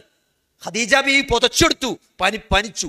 ഒരു വഹി വന്നപ്പം പേടിച്ച് പനിച്ച ഒരു പ്രവാചകനെ കാണാൻ പറ്റും അല്ലേ? വഹി വരുമ്പോ നബിക്ക് ബേജാറാണ്, വന്ന വഹി മറന്നു പോകുമോ, ജിബ്രീൽ ഓതിത്തന്ന ഖുർആനിന്റെ ശകലങ്ങള് ആ ആയത്തുകൾ ഞാൻ മറന്നു പോകുമോ എന്ന് പേടിച്ചിട്ട് നബി ഇങ്ങനെ പിന്നെയും തൊള്ളട്ട് ഇങ്ങനെ ഓതിക്കൊണ്ടിരിക്കും. അപ്പോ അള്ളാഹ്ക്കന്നെ ഇടങ്ങേറ്. അള്ളാഹു പറയാണ്, ഖുർആൻ ആയത്തിറക്കാണ്, നബി ജിബ്രീൽ വന്നു പോയി കഴിഞ്ഞാൽ ജിബ്രീൽ ഓതിക്കൊടുത്ത ആയത്ത് മറന്നു പോകാതിരിക്കാൻ വേണ്ടി നബി സല്ലല്ലാഹു അലൈഹി വസല്ലമ ആ ആയത്ത് ഇങ്ങനെ വീണ്ടും ഉച്ചത്തിൽ നാവുകൊണ്ട് ഇങ്ങനെ ഓതിക്കൊണ്ടിരുന്നപ്പോൾ അള്ളാഹു ആയത്തിറക്കി, ലാ തുഹർരിക് ബിഹി ലിസാനക്, പ്രവാചകരെ താങ്കൾ ഇങ്ങനെ നാവിട്ടടിക്കണ്ട, ഞാൻ നിങ്ങൾക്കത് ഹൃദിസ്ഥമാക്കി തരാം, ഞാൻ നിങ്ങൾക്ക് പഠിപ്പിച്ചു തരാം, അത് നിങ്ങൾ ബേജാറാകണ്ട, മറന്നു പോകില്ല എന്നൊക്കെ അള്ളാഹു നബിനെ സമാധാനിപ്പിക്കണ്. അപ്പോ നബിക്ക് എന്തുണ്ടായിരുന്നു? ഇത് പഠിക്കണം എന്ന് ബേജാറുണ്ടായിരുന്നു. നിങ്ങൾ ആലോചിച്ച് നോക്കി, ഒരു അതിഥി നബി സല്ലല്ലാഹു അലൈഹി വസല്ലമയുടെ വീട്ടിൽ വരികയാണ്. ഒരു സഹാബി നബിന്റെ വീട്ടിലേക്ക് വിരുന്നെന്നാണ്. എന്നിട്ടോ അന്ന് രാത്രി അവിടെ നിന്നു. രാത്രിയായപ്പോൾ നബി നിസ്കരിക്കാൻ വേണ്ടി ഒന്നെടുത്തു. നബി രാത്രി നിസ്കാരത്തിന് വന്നു. ആ സഹാബി മൗമൂമായിട്ട് വലതുവശത്ത് നിന്ന് മൗമൂമായി നിൽക്കുകയാണ്. നബി ഫാത്തിഹോദി പിന്നെ ബക്കറ ഓതിയപ്പോൾ വിചാരിച്ചു ബക്കറ കഴിഞ്ഞ റുക്കൂക്ക് പോകുന്നു. ബക്കറ കഴിഞ്ഞു ആലുംറാൻ കഴിഞ്ഞിട്ട് റുക്കൂക്ക് പോയില്ല, നിസാ ഓതി, മാഇദ ഓതി. നിങ്ങൾ ആലോചിച്ച് നോക്കി, ഒരു ബക്കറ പോയിട്ട് ഒരു ബക്കറന്റെ പേജ് ഓതിയാൽ ഇവിടെ ആൾക്കാരുടെ സ്വഭാവം ശരിക്കും മനസ്സിലാവും. അത്ര എന്തുകൊണ്ടാണ് അവർക്ക് ഖുർആൻ നിന്ന് ഓതാനും കേൾക്കാനും പറ്റി, നമുക്ക് പറ്റുമോ? എന്താ പറ്റാത്തത്? നമുക്ക് അതിനോട് താല്പര്യം ഇല്ലാത്തതുകൊണ്ടാണ്. താല്പര്യം ഉണ്ടെങ്കിൽ അത് കേൾക്കാൻ പറ്റും, നിൽക്കാൻ പറ്റും. നമുക്കെന്താ ഒരു 1.5 മണിക്കൂർ ഫുട്ബോൾ സുഖമായിട്ട് കാണുന്നുണ്ടല്ലോ, ഒരു ചടപ്പില്ലല്ലോ, ഒരു ചടപ്പും ഒരു വിഷമവും ഇല്ലാതെ 1.5 മണിക്കൂർ തൊള്ളിന്ന് അയക്ക് നോക്കിയിട്ടുണ്ടല്ലോ. എന്താ പറ്റണത്? അത് താല്പര്യമുള്ളതുകൊണ്ടാ പറ്റണത്. ഖുർആനോട് ആ താല്പര്യമില്ല. ഖുർആനോട് താല്പര്യമില്ലാത്ത എന്തുകൊണ്ടാണ്? ഖുർആൻ അല്ലാത്തതിനോട് ഓവറായിട്ട് താല്പര്യം ഉള്ളതുകൊണ്ടാണ് ഖുർആനോട് താല്പര്യം ഇല്ലാത്തത്. അപ്പൊ അതുകൊണ്ട് സഹോദരങ്ങളെ, അവര് ഖുർആനെ കണ്ടിരുന്നത് അങ്ങനെയാണ് അല്ലേ? ഞാൻ നബി സല്ലല്ലാഹു അലൈഹി വസല്ലമയുടെ കാര്യമാണ് പറഞ്ഞത്. ഒരു നേരം വെളുക്കോളം ഖുർആൻ ഓതി നിസ്കരിക്കുക. നമ്മൾ നിസ്കരിച്ചിട്ട് എത്രയും കാലം? ഒരു ജീവിതത്തിൽ ഒരു ദിവസമെങ്കിലും ഇത്ര ഖുർആൻ ഓതിയിട്ട് ഒരു ജുസെങ്കിലും ഒരു ദിവസം രാത്രി ഒരു റക്അത്തിൽ ഓതിയിട്ട് നിങ്ങൾ നിസ്കരിച്ചിട്ടുണ്ടോ? ഒരു പേജ് അല്ലേ? ഇനി വേണ്ട ഒരു ജുസു ഒരു നിസ്കാരത്തിൽ രാത്രി ഒരു 11 റക്അത്ത് നിസ്കരിച്ചുമ്പോൾ ഒരു ജുസു പൂർണ്ണമായിട്ട് ഓതി നിസ്കരിച്ചിട്ടുണ്ടോ സഹോദരങ്ങളെ? അപ്പോൾ നമ്മൾ അതിനാണ് ശ്രമിക്കേണ്ടത്. ഞാൻ ഈ കൊല്ലം കുറച്ച് ഉഞ്ഞിപ്പെടുന്നതുകൊണ്ട് ഒരു ജുസു ഓതി നിസ്കരിച്ചു, അല്ലെങ്കിൽ അര ജുസു ഓതി നിസ്കരിക്കും. അങ്ങനത്തെ തീരുമാനങ്ങൾ അതൊരു വൈബാക്കി അത് ജീവിതത്തിന്റെ ലഹരിയായിട്ട് മാറുമ്പോഴാണ് സഹോദരങ്ങളെ നമ്മൾ എന്ത് ചെയ്യുക? നമ്മൾ ആ സഹാബത്തിന്റെ ഒരു ദറജയിലേക്ക്, അല്ലെങ്കിൽ അവർ ജീവിതത്തെ അത് ആ ഒരു ബോധം ഉണ്ടാണെങ്കിൽ എന്തു വേണം? ഈ മരണത്തിന് ശേഷം ഒരു ജീവിതമുണ്ട് എന്ന ഒരു ബോധം നമുക്ക് ജീവിതത്തിൽ ഉണ്ടാകണം. അതൊരു യാഥാർത്ഥ്യമായിട്ട് നമുക്ക് എന്നാണോ അനുഭവപ്പെടുന്നത് സഹോദരങ്ങളെ, അന്നാണ് നമുക്ക് എന്ത് ചെയ്യാൻ പറ്റുക? അതിന് പറ്റുള്ളൂ. കാരണം മരണം എന്നത് ഏറ്റവും വലിയ യാഥാർത്ഥ്യമാണ്. ഞാൻ എപ്പോഴും ചില ആളുകൾ മരിച്ചു, എൻ്റെ സുഹൃത്തുക്കളായാലും നമ്മൾ പരിചയമുള്ള വളരെ ക്ലോസ് ആയിട്ട് പരിചയമുള്ള കുറച്ച് പ്രായം കൂടിയ സുഹൃത്തുക്കളും പ്രായം കുറഞ്ഞ സുഹൃത്തുക്കളുണ്ട്. ഇവരൊക്കെ മരിക്കുമ്പോൾ ഞാൻ എപ്പോഴും നോക്കി വെച്ചാൽ ഇവർ വാട്സപ്പ് ഇപ്പോൾ ആരാ ഉപയോഗിക്കുന്നുണ്ടാകുക? ഇവർ വാട്സപ്പ് ഓൺലൈൻ ആണോ എന്നൊക്കെ ഇടയ്ക്ക് ഇങ്ങനെ നോക്കും. മരിച്ച ആൾക്കാരെ വാട്സപ്പ് ഓൺലൈൻ ആണോ അല്ലേന്ന്. കാരണം ആരെങ്കിലും ഉപയോഗിക്കുന്നുണ്ടാവുമല്ലോ, ഭാര്യയെ മക്കളോ. അതുകൊണ്ടല്ല ഇപ്പോൾ ഓൺലൈൻ ആയതല്ല. ഇപ്പോൾ മരിച്ചാൽ കബറിൽ ഉപയോഗിച്ചിട്ടുണ്ടല്ലോ, ഇത് ഓൺലൈനാണ്. അപ്പൊ അതെന്താണ് സഹോദരങ്ങൾ? നമ്മളൊക്കെ ഒരിക്കൽ മരിക്കും, നമ്മളെ വാട്സപ്പൊക്കെ ആൾക്കാർ ചെക്ക് ചെയ്യും. ഓൺലൈനാണോ, വിളിച്ചെടുക്കുന്നുണ്ടോ, ഈ നമ്പർ ഇപ്പം ഉണ്ടോ എന്നൊക്കെ ആളുകൾ നോക്കും. നമ്മൾ യാത്രയായി ബാക്കിയൊക്കെ ഇവിടെ ഉണ്ടാവും. ഇവിടെ ഈ റോഡും എന്താണ് കച്ചേരിപ്പടിക്കത്തെ തിരക്കും ഇതൊക്കെ മഞ്ചേരി ജസീല ജംഗ്ഷനിലെ ബ്ലോക്കും ഒക്കെ അങ്ങനെ തന്നെ ഉണ്ടാവും. നമ്മൾ മാത്രമേ പോകുള്ളൂ. ഈ ലോകം ഇവിടെ അങ്ങനെ ബാക്കി ഉണ്ടാവും. അതുകൊണ്ട് സഹോദരങ്ങൾ, എന്തരങ്ങൾ, നമ്മൾ ആ ഖബറിലേക്ക് പോകുമ്പം നമുക്ക് കൂട്ടിനുണ്ടാകുക നമ്മൾ ചെയ്തത് മാത്രമാണ്, നമ്മൾ പ്രവർത്തിച്ചത് മാത്രമാണ്, നമ്മൾ സമ്പാദിച്ചത് മാത്രമാണ്. പിന്നെ നമ്മളെ സ്വാലിഹായ മക്കൾ നമുക്ക് വേണ്ടി പ്രാർത്ഥിച്ചിട്ടുണ്ടെങ്കിൽ, നമുക്ക് വേണ്ടി സ്വതക്ക കൊടുത്തിട്ടുണ്ടെങ്കിൽ, നമുക്ക് വേണ്ടി എന്തെങ്കിലും കർമ്മങ്ങൾ ചെയ്തിട്ടുണ്ടെങ്കിൽ അതും കൂടി ആ ഖബറിലേക്ക് കിട്ടും എന്നതിനപ്പുറം നമുക്കൊന്നും, നമ്മൾ എന്തെങ്കിലും ജാരിയായിട്ട് എന്തെങ്കിലും ചെയ്തു വെച്ചിട്ടുണ്ടെങ്കിൽ അത് ഖബറിലേക്ക് എത്തുമെന്നല്ലാതെ വേറൊന്നും നമുക്ക് വരാനില്ല. നമ്മൾ അക്കൗണ്ട് ക്ലോസ്ഡ് ആണ്. വളരെ പരിമിതമായ കുറച്ച് സാധനങ്ങളേക്ക് വരുമെന്നല്ലാതെ വേറൊന്നും ഞങ്ങൾക്ക് വരാനില്ല സഹോദരങ്ങളെ. അതുകൊണ്ട് ആ അക്കൗണ്ട് ഭദ്രമാക്കാൻ മരണത്തിന് ശേഷം എൻ്റെ കുട്ടിയാക്കാരാ ഉണ്ടാകുക, എൻ്റെ പെണ്ണുങ്ങൾക്കാരാ ഉണ്ടാകുക എന്നതിനേക്കാളുപരി എനിക്ക് ആരുണ്ടാവും, എനിക്കെന്താ ഉണ്ടാകുക എന്നാലോചിക്കാൻ, എന്നതിന് വേണ്ടി ജീവിക്കാൻ. ഇതൊക്കെ ബാക്കിയോ? ഭാര്യ, മക്കള്, സന്താനങ്ങൾ, ഭർത്താവ്, ഇതൊക്കെ ബന്ധങ്ങൾ തന്നെയാണ്. പക്ഷെ ഇതിനേക്കാളൊക്കെ വലിയ ബന്ധമാണ് ഒരു വിശ്വാസിക്ക് അള്ളാഹുമായിട്ടുള്ള ബന്ധം പറഞ്ഞാൽ അതാണ്. അപ്പൊ അതുകൊണ്ട് സഹോദരങ്ങളെ, ആ അള്ളാഹുവിൻ്റെ അടുക്കൽ നമ്മൾ അള്ളാഹുവിൻ്റെ തൃപ്തിക്ക് വേണ്ടി നമ്മൾ എന്താണ് ചെയ്തു വെക്കുന്നത്, നമ്മൾ എന്താണ് നമ്മുടെ വാക്ക്, പ്രവൃത്തി, സംസാരം, പെരുമാറ്റം, ഇതെല്ലാം അള്ളാഹുവും റസൂലും ഇഷ്ടപ്പെട്ട ഒരു ആക്കാനുള്ള നിരന്തരമായ ഒരു പരിശ്രമമാണ് നമ്മുടെ ഈ ജീവിതം എന്നത്. ആ ഒരു വൈബിലേക്ക് നമുക്ക് നമ്മുടെ ജീവിതത്തെ കൊണ്ട് എത്തിക്കാൻ സാധിച്ചാലാണ് സഹോദരങ്ങളെ നമുക്ക് എന്ത് ചെയ്യാൻ പറ്റുള്ളൂ, ഇതിൻ്റെയൊക്കെ ഒരു വില നമുക്ക് മനസ്സിലാവുള്ളൂ. നമ്മൾ ഈ നഷ്ടപ്പെടുത്തുന്ന സമയത്തിൻ്റെയും നമ്മൾ ചെയ്യേണ്ട കാര്യങ്ങളുടെയൊക്കെ ഒരു ഗൗരവം നമുക്ക്, കാരണം ഒന്നും പടച്ചോ നഷ്ടപ്പെടുത്തൂല. ഫമൻ യഅമൽ മിസ്ഖാല ദർറത്തിൻ ഖൈറൻ യറ വമൻ യഅമൽ മിസ്ഖാല ദർറത്തിൻ ശർറൻ യറ. ആരെങ്കിലും ഒരു അണുമണി തൂക്കം നന്മ ചെയ്താൽ അത് അവൻ അവിടെ കാണുന്നതാണ്. ഒരു ചിരി, ഒരാൾക്കൊരു സഹായം ചെയ്യുമ്പോൾ ആ ഒരു ചെറിയ സഹായം വളരെ നിസ്സാരമാണ് എന്ന് നമ്മൾ വിചാരിക്കുന്ന ഒരു സഹായം അല്ലേ, ഒരാൾക്ക് നമ്മൾ ഏറ്റവും നിസ്സാരമായി ദുനിയാവിൽ ചെയ്യുന്ന ഒരു സഹായം പോലും നാളെ അവിടെ രേഖപ്പെടുത്തപ്പെടും എന്ന് പറയുമ്പം ഒരു കർമ്മങ്ങൾ ഒന്നല്ല, ഒരു കർമ്മങ്ങൾക്ക് മിനിമം 10, 70, 700 ഇരട്ടിയൊക്കെയാണ് ഓരോ കർമ്മങ്ങൾക്ക് അള്ളാഹു പ്രതിഫലം രേഖപ്പെടുത്തുക. എന്നാൽ തിന്മയെ ഒരു തിന്മയായിട്ടാണ് അള്ളാഹു രേഖപ്പെടുത്തുള്ളൂ. അതെന്നെ തൗബ ചെയ്താൽ അള്ളാഹു അത് മായ്ച്ചു കളയും ചെയ്തു അല്ലേ. ഒരാളൊരു തെറ്റ് ചെയ്യാൻ ഉദ്ദേശിച്ചിട്ട് അള്ളാഹിനെ പേടിച്ചിട്ട്, പരലോകത്തെ ശിക്ഷയെ ഭയപ്പെട്ടുകൊണ്ട് അള്ളാഹുവിനെ പേടിച്ചിട്ട് നമ്മൾ തെറ്റ് ചെയ്താൽ ആ തെറ്റ് അള്ളാഹു എന്ത് ചെയ്യും? നമ്മൾ ചെയ്തിട്ടില്ലെങ്കിൽ അതൊരു നന്മയായി രേഖപ്പെടുത്തും. ആ പേടിച്ചതൊരു ഇബാദത്താണ്. അള്ളാഹിനെ പേടിച്ചു എന്നുള്ളത് എന്താണ്? അതൊരു ഇബാദത്താണ്, അതവിടെ രേഖപ്പെടുത്തപ്പെടുന്നതാണ്. അപ്പൊ ഇതൊക്കെ എന്താണ്? ഞാൻ നേരത്തെ പറഞ്ഞു, ആ ബാങ്ക് കൊടുക്കുന്നതിന് മുമ്പ് പറഞ്ഞ ഒരു പോയിന്റിലേക്കാണ് ഞാൻ തിരിച്ചു വരുന്നത്. അതായത് നമ്മൾ മനസ്സിലാക്കണം എന്താ വെച്ചാൽ, നമ്മൾ അള്ളാഹുവിൻ്റെ ശിക്ഷയെ പറ്റിയൊക്കെ പറയുമ്പോൾ, അള്ളാഹുവിൻ്റെ ശിക്ഷയെ പറ്റിയുള്ള ഖുർആൻ ആയത്തും ഹദീസൊക്കെ കേൾക്കുമ്പോൾ പടച്ചോൻ എന്തോ നമ്മളെ പേടിപ്പിക്കുകയാണ്, അല്ലേ, അള്ളാഹു നമ്മളെ പേടിപ്പിക്കുകയാണ്, ഭയപ്പെടുത്തുകയാണ് എന്നൊക്കെ ആളുകൾ പലപ്പോഴും പറഞ്ഞു. അങ്ങനെ പടച്ചോനെ പേടിപ്പിക്കണമെന്നായിട്ട് നമ്മൾ പലപ്പോഴും അവതരിപ്പിക്കുന്ന സഹോദരങ്ങളെ, അള്ളാഹുവിനെ അങ്ങേയറ്റം സ്നേഹിക്കുന്ന ഒരാൾ അത് ആ ഒരു അള്ളാഹുവിൻ്റെ ശിക്ഷയെ കാണുന്ന, അല്ലെങ്കിൽ നിങ്ങൾക്ക് ഇപ്പോൾ ഒരു നമ്മൾ യാത്ര ചെയ്യുന്ന ഒരു പാലം, ഇപ്പം ഇവിടെ നിന്ന് പോണ ആ പാലത്തിന് വലിയൊരു വിള്ളലും അത് ഏകദേശം പൊളിഞ്ഞാടാനായി ഒരു അപകടാവസ്ഥയിലാണെങ്കിൽ നമ്മുടെ ഒരു കൂട്ടുകാരൻ നമ്മളെ വിളിച്ചിട്ട് ആ പാലത്തിലൂടെ ഇനി പോകരുത്, അത് നല്ല അപകട ഭീഷണിയിലാണ് എന്ന് നമ്മളോട് പറഞ്ഞാൽ ആ പാലത്തുനിന്ന് വീഴും, പരിക്ക് പറ്റും, അത് അപകടത്തിൻ്റെ ഒരവസ്ഥയിലാണ് എന്ന് ഒരു സുഹൃത്ത് നമ്മളെ വിളിച്ച് എന്ന് ഉപദേശിച്ചാൽ നമ്മൾ ഇജൻ തന്നെ പേടിപ്പിക്കണേ നമ്മൾ ചോദിക്കുമോ? ഇജൻ തന്നെ പേടിപ്പിക്കുക നമ്മൾ ചോദിക്കുക? അല്ല, നമുക്ക് ഓനോട് സ്നേഹം ഉണ്ടാകുക. എന്താണ്, നമ്മളെ രക്ഷിച്ചു എന്നാ പറയാ, അല്ലെ? ആ പാലം പൊളിഞ്ഞാടി എന്നുള്ള ന്യൂസ് നമുക്ക് കിട്ടിയാൽ ഞാൻ പൈലെ പോണ്ടതേനു, അല്ലേ? ഈ വിളിച്ച് പറഞ്ഞുകൊണ്ടാണ് ഞാൻ പോകാതെന്നത്, അതുകൊണ്ട് നീ എന്നെ രക്ഷിച്ചു എന്നാണ് ഒരു മനുഷ്യനോട് പോലും നമ്മൾ പറയാം. നിങ്ങൾ ആലോചിച്ച് നോക്കി, അള്ളാഹുവിൻ്റെ ഓരോ കൽപ്പനകളും അത് ചെയ്യ്, ഇത് ചെയ്യ്, നിസ്കരിക്ക്, നോമ്പോൽക്ക്, നിസ്കാരത്തിന് ശേഷം അങ്ങനെ ചെല്ല്, ഇങ്ങനെ ചെല്ല്, ഇതൊക്കെ കൽപ്പനകളാണ്. പക്ഷേ ഈ കൽപ്പനകളൊക്കെ എന്താണ്? ഈ കൽപ്പനകളൊക്കെ മാർഗദർശനമാണ്, വഴി കാണിക്കാണ് സ്വർഗത്തിലേക്ക്. അള്ളാഹു പിശാചിന്റെ ബന്ധനത്തിൽ പെടാതെ സ്വർഗത്തിലേക്ക് എത്തിക്കാണ് അള്ളാഹു നമ്മളെ ചെയ്യണത്, അല്ലേ? അള്ളാഹു നരകത്തെ പറ്റി മുന്നറിയിപ്പ് നൽകുമ്പോൾ അള്ളാഹു നമ്മളെ രക്ഷിക്കുകയാണ് ചെയ്യണത്, അള്ളാഹു പേടിപ്പിക്കല്ല ചെയ്യണത്, അല്ലേ? ആ നരകത്തിൽ വീഴരുതിട്ടോ. നരകക്കാരും സ്വർഗക്കാരും തമ്മിലുള്ള സംഭാഷണം ഖുർആനിലുണ്ട്. എന്താണ് ആ സംഭാഷണത്തിൽ അവർ പറയുന്നത്? എന്താണ് ഞങ്ങൾ എന്താണ് നരകത്തിൽ വരാൻ കാരണം എന്നാണ് അവർ പറയുന്നത്. ഇതൊന്നും നടന്നതല്ല, നടക്കാനിരിക്കുന്ന കാര്യങ്ങളാണ് അതൊക്കെ. അത് നമുക്ക് ഇത്ര കൃത്യമായിട്ട് പറഞ്ഞത് എന്തിനാണ്? ഞങ്ങൾ എന്താണ് ഈ നരകത്തിൽ വരാൻ കാരണം എന്ന് നരകക്കാരൻ പറയുമ്പോൾ നമ്മൾ മനസ്സിലാക്കാൻ വേണ്ടിയിട്ടാണ്, നമ്മളത് ചെയ്ത് നരകത്തിൽ എത്തിപ്പെടാതിരിക്കാൻ വേണ്ടിയിട്ടാണ്. നിങ്ങൾ ആലോചിച്ച് നോക്കി, അങ്ങനത്തെ ഇപ്പൊ സ്വർഗ്ഗക്കാരിങ്ങനെ പരസ്പരം ചാരി ഇരുന്ന് സൊറ പറയുന്ന സ്വർഗത്തെ പറ്റി പറഞ്ഞിടത്തൊക്കെ ഉണ്ടാവും. എന്താണ്? എന്ന് പറഞ്ഞാല് ചാരിയിരിക്കലാണ്, അല്ലേ? നമ്മളെപ്പോഴും ചോറിച്ചാണ്ട് എന്താ നോക്കുക? ചാരിക്കാൻ പറ്റിയ കസാല ഉണ്ടാകാൻ നോക്കുക. കുത്തനക്കണ കസാലയിൽ ചോറിച്ചാണ്ട് ആയിരിക്കൂല, അല്ലേ? ഇങ്ങനെ നോക്കും കസാല ഉണ്ടെങ്കിൽ. അതിൽ ഏതാ ചാരിയിരിക്കാൻ പറ്റിയ കസാല? അതിന്റെ സുഖം അതാണ്. തിന്നലും കുടിച്ചലും കഴിഞ്ഞാൽ പിന്നെ ഒന്ന് ചാരി കുത്തിരുന്ന് ഒന്ന് ഫോൺ കളിച്ച് ഒന്നിങ്ങനെ നോക്കണം, അതിന്റെ ഒരു സുഖം വേറെയാണ്.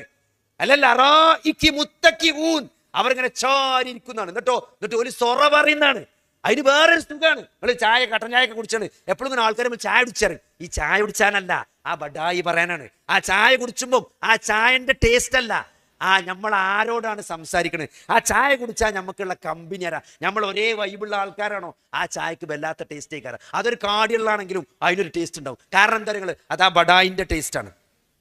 അപ്പോ സ്വർഗത്തിൽ അങ്ങനെയാണ് ചാരി. നിങ്ങൾ ആലോചിച്ച് നിങ്ങൾക്ക് ഇപ്പൊ ആരോടെ, ഈ പെണ്ണുങ്ങൾക്ക് പോലെ ഏട്ടത്തിയാളോടും അഞ്ചത്തിയോടെ ഇക്കാരം വർത്താനം പറയാൻ ഏറ്റവും ഇഷ്ടം ഉണ്ടാകുക, അല്ലെങ്കിൽ ഓലമ്മാനോടെ ഇക്കാരം. അപ്പോൾ നിങ്ങൾ അഞ്ചത്തിയാളോട് ഏട്ടത്തിയാളോട് അങ്ങനെ ചാരി ഇരുന്ന് തിന്ന് വെച്ചുണ്ടാക്കൊന്നും വേണ്ട. വല്ല പെണ്ണുങ്ങളൊക്കെ ടൂർ ഉണ്ടാകുമ്പോൾ ആകെയുള്ള സന്തോഷം എന്താ? ഇന്ന് വെച്ചുണ്ടാക്കണ്ട എന്നുള്ളതാണ്. കാരണം പാത്രം കേൾക്കണ്ട എന്നുള്ളതാണ്. അപ്പോൾ പാത്രം കേൾക്കണ്ട, വെച്ചുണ്ടാക്കണ്ട, ചാരി ഇങ്ങനെ കുത്തിരുന്ന് ഇങ്ങനെ സൊറ പറഞ്ഞിരിക്കുക. അപ്പോഴും എന്താ പറയണത്? അപ്പോൾ ഖുർആൻ പറഞ്ഞു തരുന്ന ഓല് പറയണ കാര്യം എന്താരോ? നമ്മൾ പടച്ചോനെ പേടിച്ചിട്ടാട്ടോ, അല്ലേ? നമ്മൾ പടച്ചോനെ, നമ്മുടെ കുടുംബത്തിൽ നമ്മൾ അള്ളാനെ നല്ലോണം ഭയപ്പെട്ടിരുന്നു. അതൊക്കെയാണ് അതെന്തിനാണ് ആ സംഭാഷണം, നടക്കാൻ പോണ സംഭാഷണം നമുക്ക് പറഞ്ഞു തരുന്നത് എന്തിനാണ്? നമ്മളിപ്പോൾ പേടിച്ചാൻ വേണ്ടിയിട്ടാണ്. നമ്മൾ ആ സ്വർഗത്തിൽ എത്ര ആഗ്രഹിക്കാൻ വേണ്ടിയിട്ടാണ്, അതിനുവേണ്ടി പണിയെടുക്കാൻ വേണ്ടിയിട്ടാണ്. നരകത്തിൽ നമ്മൾ എത്തിപ്പെടാതിരിക്കാൻ വേണ്ടിയിട്ടാണ്. നമ്മൾ സ്വർഗത്തിൽ എത്താനുള്ള കാരണം എന്താണ് എന്ന് സ്വർഗാവകാശികൾ പറയാണ്. ഞങ്ങളൊരു വിചാരണയെ പ്രതീക്ഷിച്ചിരുന്നു എന്ന് ഓരോ സ്വർഗത്തിൽ നിന്ന് ഇങ്ങനെ പറയാണ്. അതെന്തിനെപ്പോ പറഞ്ഞിരുന്നത്? നമ്മൾ ആ വിചാരണ പ്രതീക്ഷിക്കാൻ വേണ്ടിയിട്ടാണ്, അതിനനുസരിച്ച് ജീവിക്കാൻ വേണ്ടിയിട്ടാണ്. അപ്പൊ എന്താ നിങ്ങൾ ഈ ജീവിതത്തെ അങ്ങനെ ഈ അങ്ങനത്തെ ഒരു മാർഗദർശനമാണ് അള്ളാഹു ഖുർആനിലൂടെ മനുഷ്യന് നൽകുന്നത്. അള്ളാഹു അത്രയും സ്നേഹമാണ് അള്ളാഹുവിന് തൻ്റെ അടിമകളോട്, അല്ലേ? ഇത്രയും കൃത്യമായിട്ട് അള്ളാഹു ഇന്ന വഴിയിലൂടെ പോയാൽ സ്വർഗ്ഗം കിട്ടും, ഇന്ന കാര്യങ്ങളൊക്കെ ശ്രദ്ധിക്കണം, ഇന്ന കാര്യങ്ങൾ ചെയ്യാൻ പാടില്ല, ഇന്ന കാര്യങ്ങൾ ചെയ്താൽ ഇന്നതുണ്ടാവും. ഇത്ര കൃത്യമായിട്ട് നമുക്ക് അള്ളാഹു പഠിപ്പിച്ച് തന്നത്, അല്ലേ? അള്ളാഹു മാർഗദർശനം നൽകിയത് നമ്മൾ സ്വർഗത്തിലെത്താൻ വേണ്ടിയിട്ടാണ്, നമ്മൾ രക്ഷപ്പെടാൻ വേണ്ടിയിട്ടാണ്.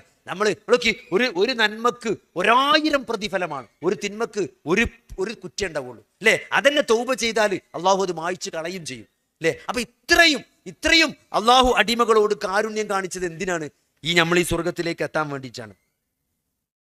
അപ്പോ നമ്മൾ ഇതുമായിട്ട് ബന്ധപ്പെട്ട് എന്താണ്, അപ്പൊ ഈ നമ്മളെ സമയത്തിൽ ഏറ്റവും കൂടുതൽ അപഹരിച്ചു കൊണ്ടിരിക്കുന്ന ഈ ഈ ആധുനികമായ ഈ ഫോണും സംവിധാനങ്ങൾ നമ്മളെ ഏറ്റവും ബന്ധപ്പെട്ട് നിൽക്കുന്നത്. ഏറ്റവും എന്ന് പറഞ്ഞാൽ ഒരാൾക്ക് നബി സല്ലല്ലാഹു അലൈഹി വസല്ലം ജീവിച്ച കാലത്ത് ആ പ്രവാചകൻ ജീവിച്ചത് എങ്ങനെയാണ്. ഇപ്പൊ പ്രവാചകൻ ജീവിച്ചത് ഒരു വീഡിയോ എടുത്തിട്ട് നമ്മൾ പ്രവാചകൻ ചിരിച്ചു, നബി സല്ലല്ലാഹു അലൈഹി വസല്ലമ ചിരിച്ചു എന്ന് പറയുമ്പോൾ ആ നബി എങ്ങനെയാണ് ചിരിച്ചത് എന്ന് ഇന്നൊരു വീഡിയോ നമുക്കില്ല കാണാൻ. ഇന്നിപ്പോൾ ഒരാൾ ചിരിച്ച വീഡിയോ ഉണ്ടാവും. ഇന്ന് നബി ചിരിച്ചപ്പോൾ നബിന്റെ ഏതൊക്കെ പല്ലാ കണ്ടത്, പല്ലിന്റെ എത്ര ഭാഗം കണ്ടു, എപ്പോഴൊക്കെയാണ് നബി ചിരിച്ചത് എന്ന് സഹാബത്ത് പറഞ്ഞു തരാണ്. അത് താബികള് അവരുടെ താബികൾക്ക് പറഞ്ഞു കൊടുത്ത് 1400 കൊല്ലം ഇപ്പുറം നമ്മൾ നിൽക്കുമ്പോഴും ആ നബി ചിരിച്ചത് അതേപോലെ നമുക്ക് വിഷ്വലൈസ് ചെയ്യാൻ പറ്റുന്ന രൂപത്തിലാണ് ഹദീസുകളിൽ സഹാബത്ത് അത് പറഞ്ഞിട്ടുള്ളത്, അത് വിവരിച്ചിട്ടുള്ളത്. അതുകൊണ്ട് സഹോദരങ്ങളെ, അള്ളാഹുവിനെയും റസൂലിനെയും അനുസരിക്കുക എന്നുള്ളത് മുമ്പത്തെക്കാളേറെ നമുക്ക് കൂടുതൽ സൗകര്യമാണ് ഇന്ന് നമുക്കുള്ളത്.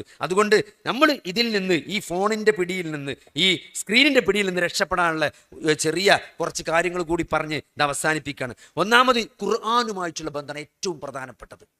ഖുർആനുമായിട്ട് നിരന്തരമായ ബന്ധം ഒരു വിശ്വാസിക്ക് ഉണ്ടാകണം.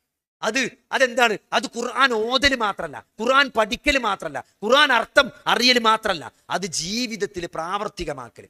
ഒരു ആയത്ത് നമ്മൾ ഓതിയാല് നമുക്ക് എന്താണ് നമ്മുടെ ജീവിതത്തിൽ ആ ഖുർആന് നൽകാനുള്ളത് എന്താണെന്നാണ്. ഇപ്പൊ എന്താ പറയുക, ഖുർആന്റെ നല്ല ക്ലാസ് ഇങ്ങനെ ഒരാൾ കേട്ടുകൊണ്ടിരിക്കുകയാണ്. എന്താണ് ഖുർആന്റെ പ്രയോഗങ്ങൾ? ഖുർആൻ ഇന്ന സ്ഥലത്ത് യാ അയ്യുഹല്ലദീന ആമനൂ എന്ന് പറഞ്ഞുകൊണ്ട് ഖുർആൻ ചില കാര്യങ്ങൾ പറയുന്നു. അപ്പൊ അയാൾ ആ സ്ഥലത്ത് ഖുർആൻ ഉപയോഗിച്ച ആ പ്രയോഗം, അതിന്റെ പ്രയോഗത്തൊക്കെ പറ്റി ഭയങ്കര ചർച്ചയും അങ്ങനെ അന്തം വിട്ടാക്ക് അങ്ങനെ കേട്ടിരിക്കുകയാണ്. ബാങ്ക് അങ്ങനെ കൊടുക്കുന്നുണ്ട്, മൂപ്പര് നിർത്തണില്ല, പള്ളിയേക്ക് പോകണില്ല, ഇതിങ്ങനെ കേട്ടുകൊണ്ടിരിക്കണം, യാതൊരു കാര്യമില്ല. അതാണ് ദീന് മനസ്സിലാക്കുമ്പോൾ നമ്മൾ അത് തലകുത്തനെ ദീനിന് ഓരോ കാര്യങ്ങൾക്കും ഓരോ പ്രാധാന്യമുണ്ട്.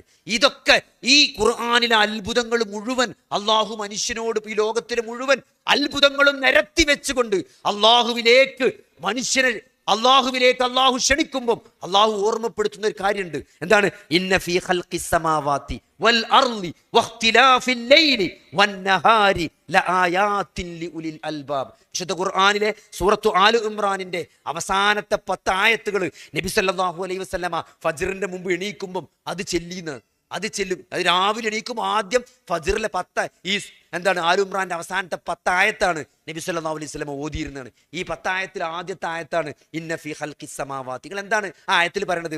ഈ ആകാശ ഭൂമികളുടെ സൃഷ്ടിപ്പ് അത് അത്ഭുതമാണ്. നിങ്ങൾ ഭൂമിന്റെ ഏതൊരു സാധനം എടുത്തു നോക്കി, ഭൂമിന്റെ സൈസ് ആകട്ടെ, ആ ഭൂമി ഇങ്ങനെ അത്രയും വലുപ്പമുള്ള ഒരു സാധനം ചാടാതെ ഇങ്ങനെ ഒരു ബലത്തിൽ ഇങ്ങനെ നിൽക്കുകയാണ്. അത് തിരിയാണ്, ഒരേ സമയത്ത് അത് തിരിയാണ് അല്ലേ? അതിന്റെ ഡയറക്ഷൻ രാവും പകലും മാറി വരികയാണ്. അതിന്റെ ചെരിവ്, അതുകൊണ്ടാണ് കാലാവസ്ഥ ഉണ്ടാകുന്നത്. അതിങ്ങനെ തിരിയുന്നതുകൊണ്ടാണ് രാവും പകലും ഉണ്ടാകുന്നത്. അത് ഭൂമിയെ വലം വെക്കുന്നത് കൊണ്ടാണ് എന്തുണ്ടാകുന്നത്?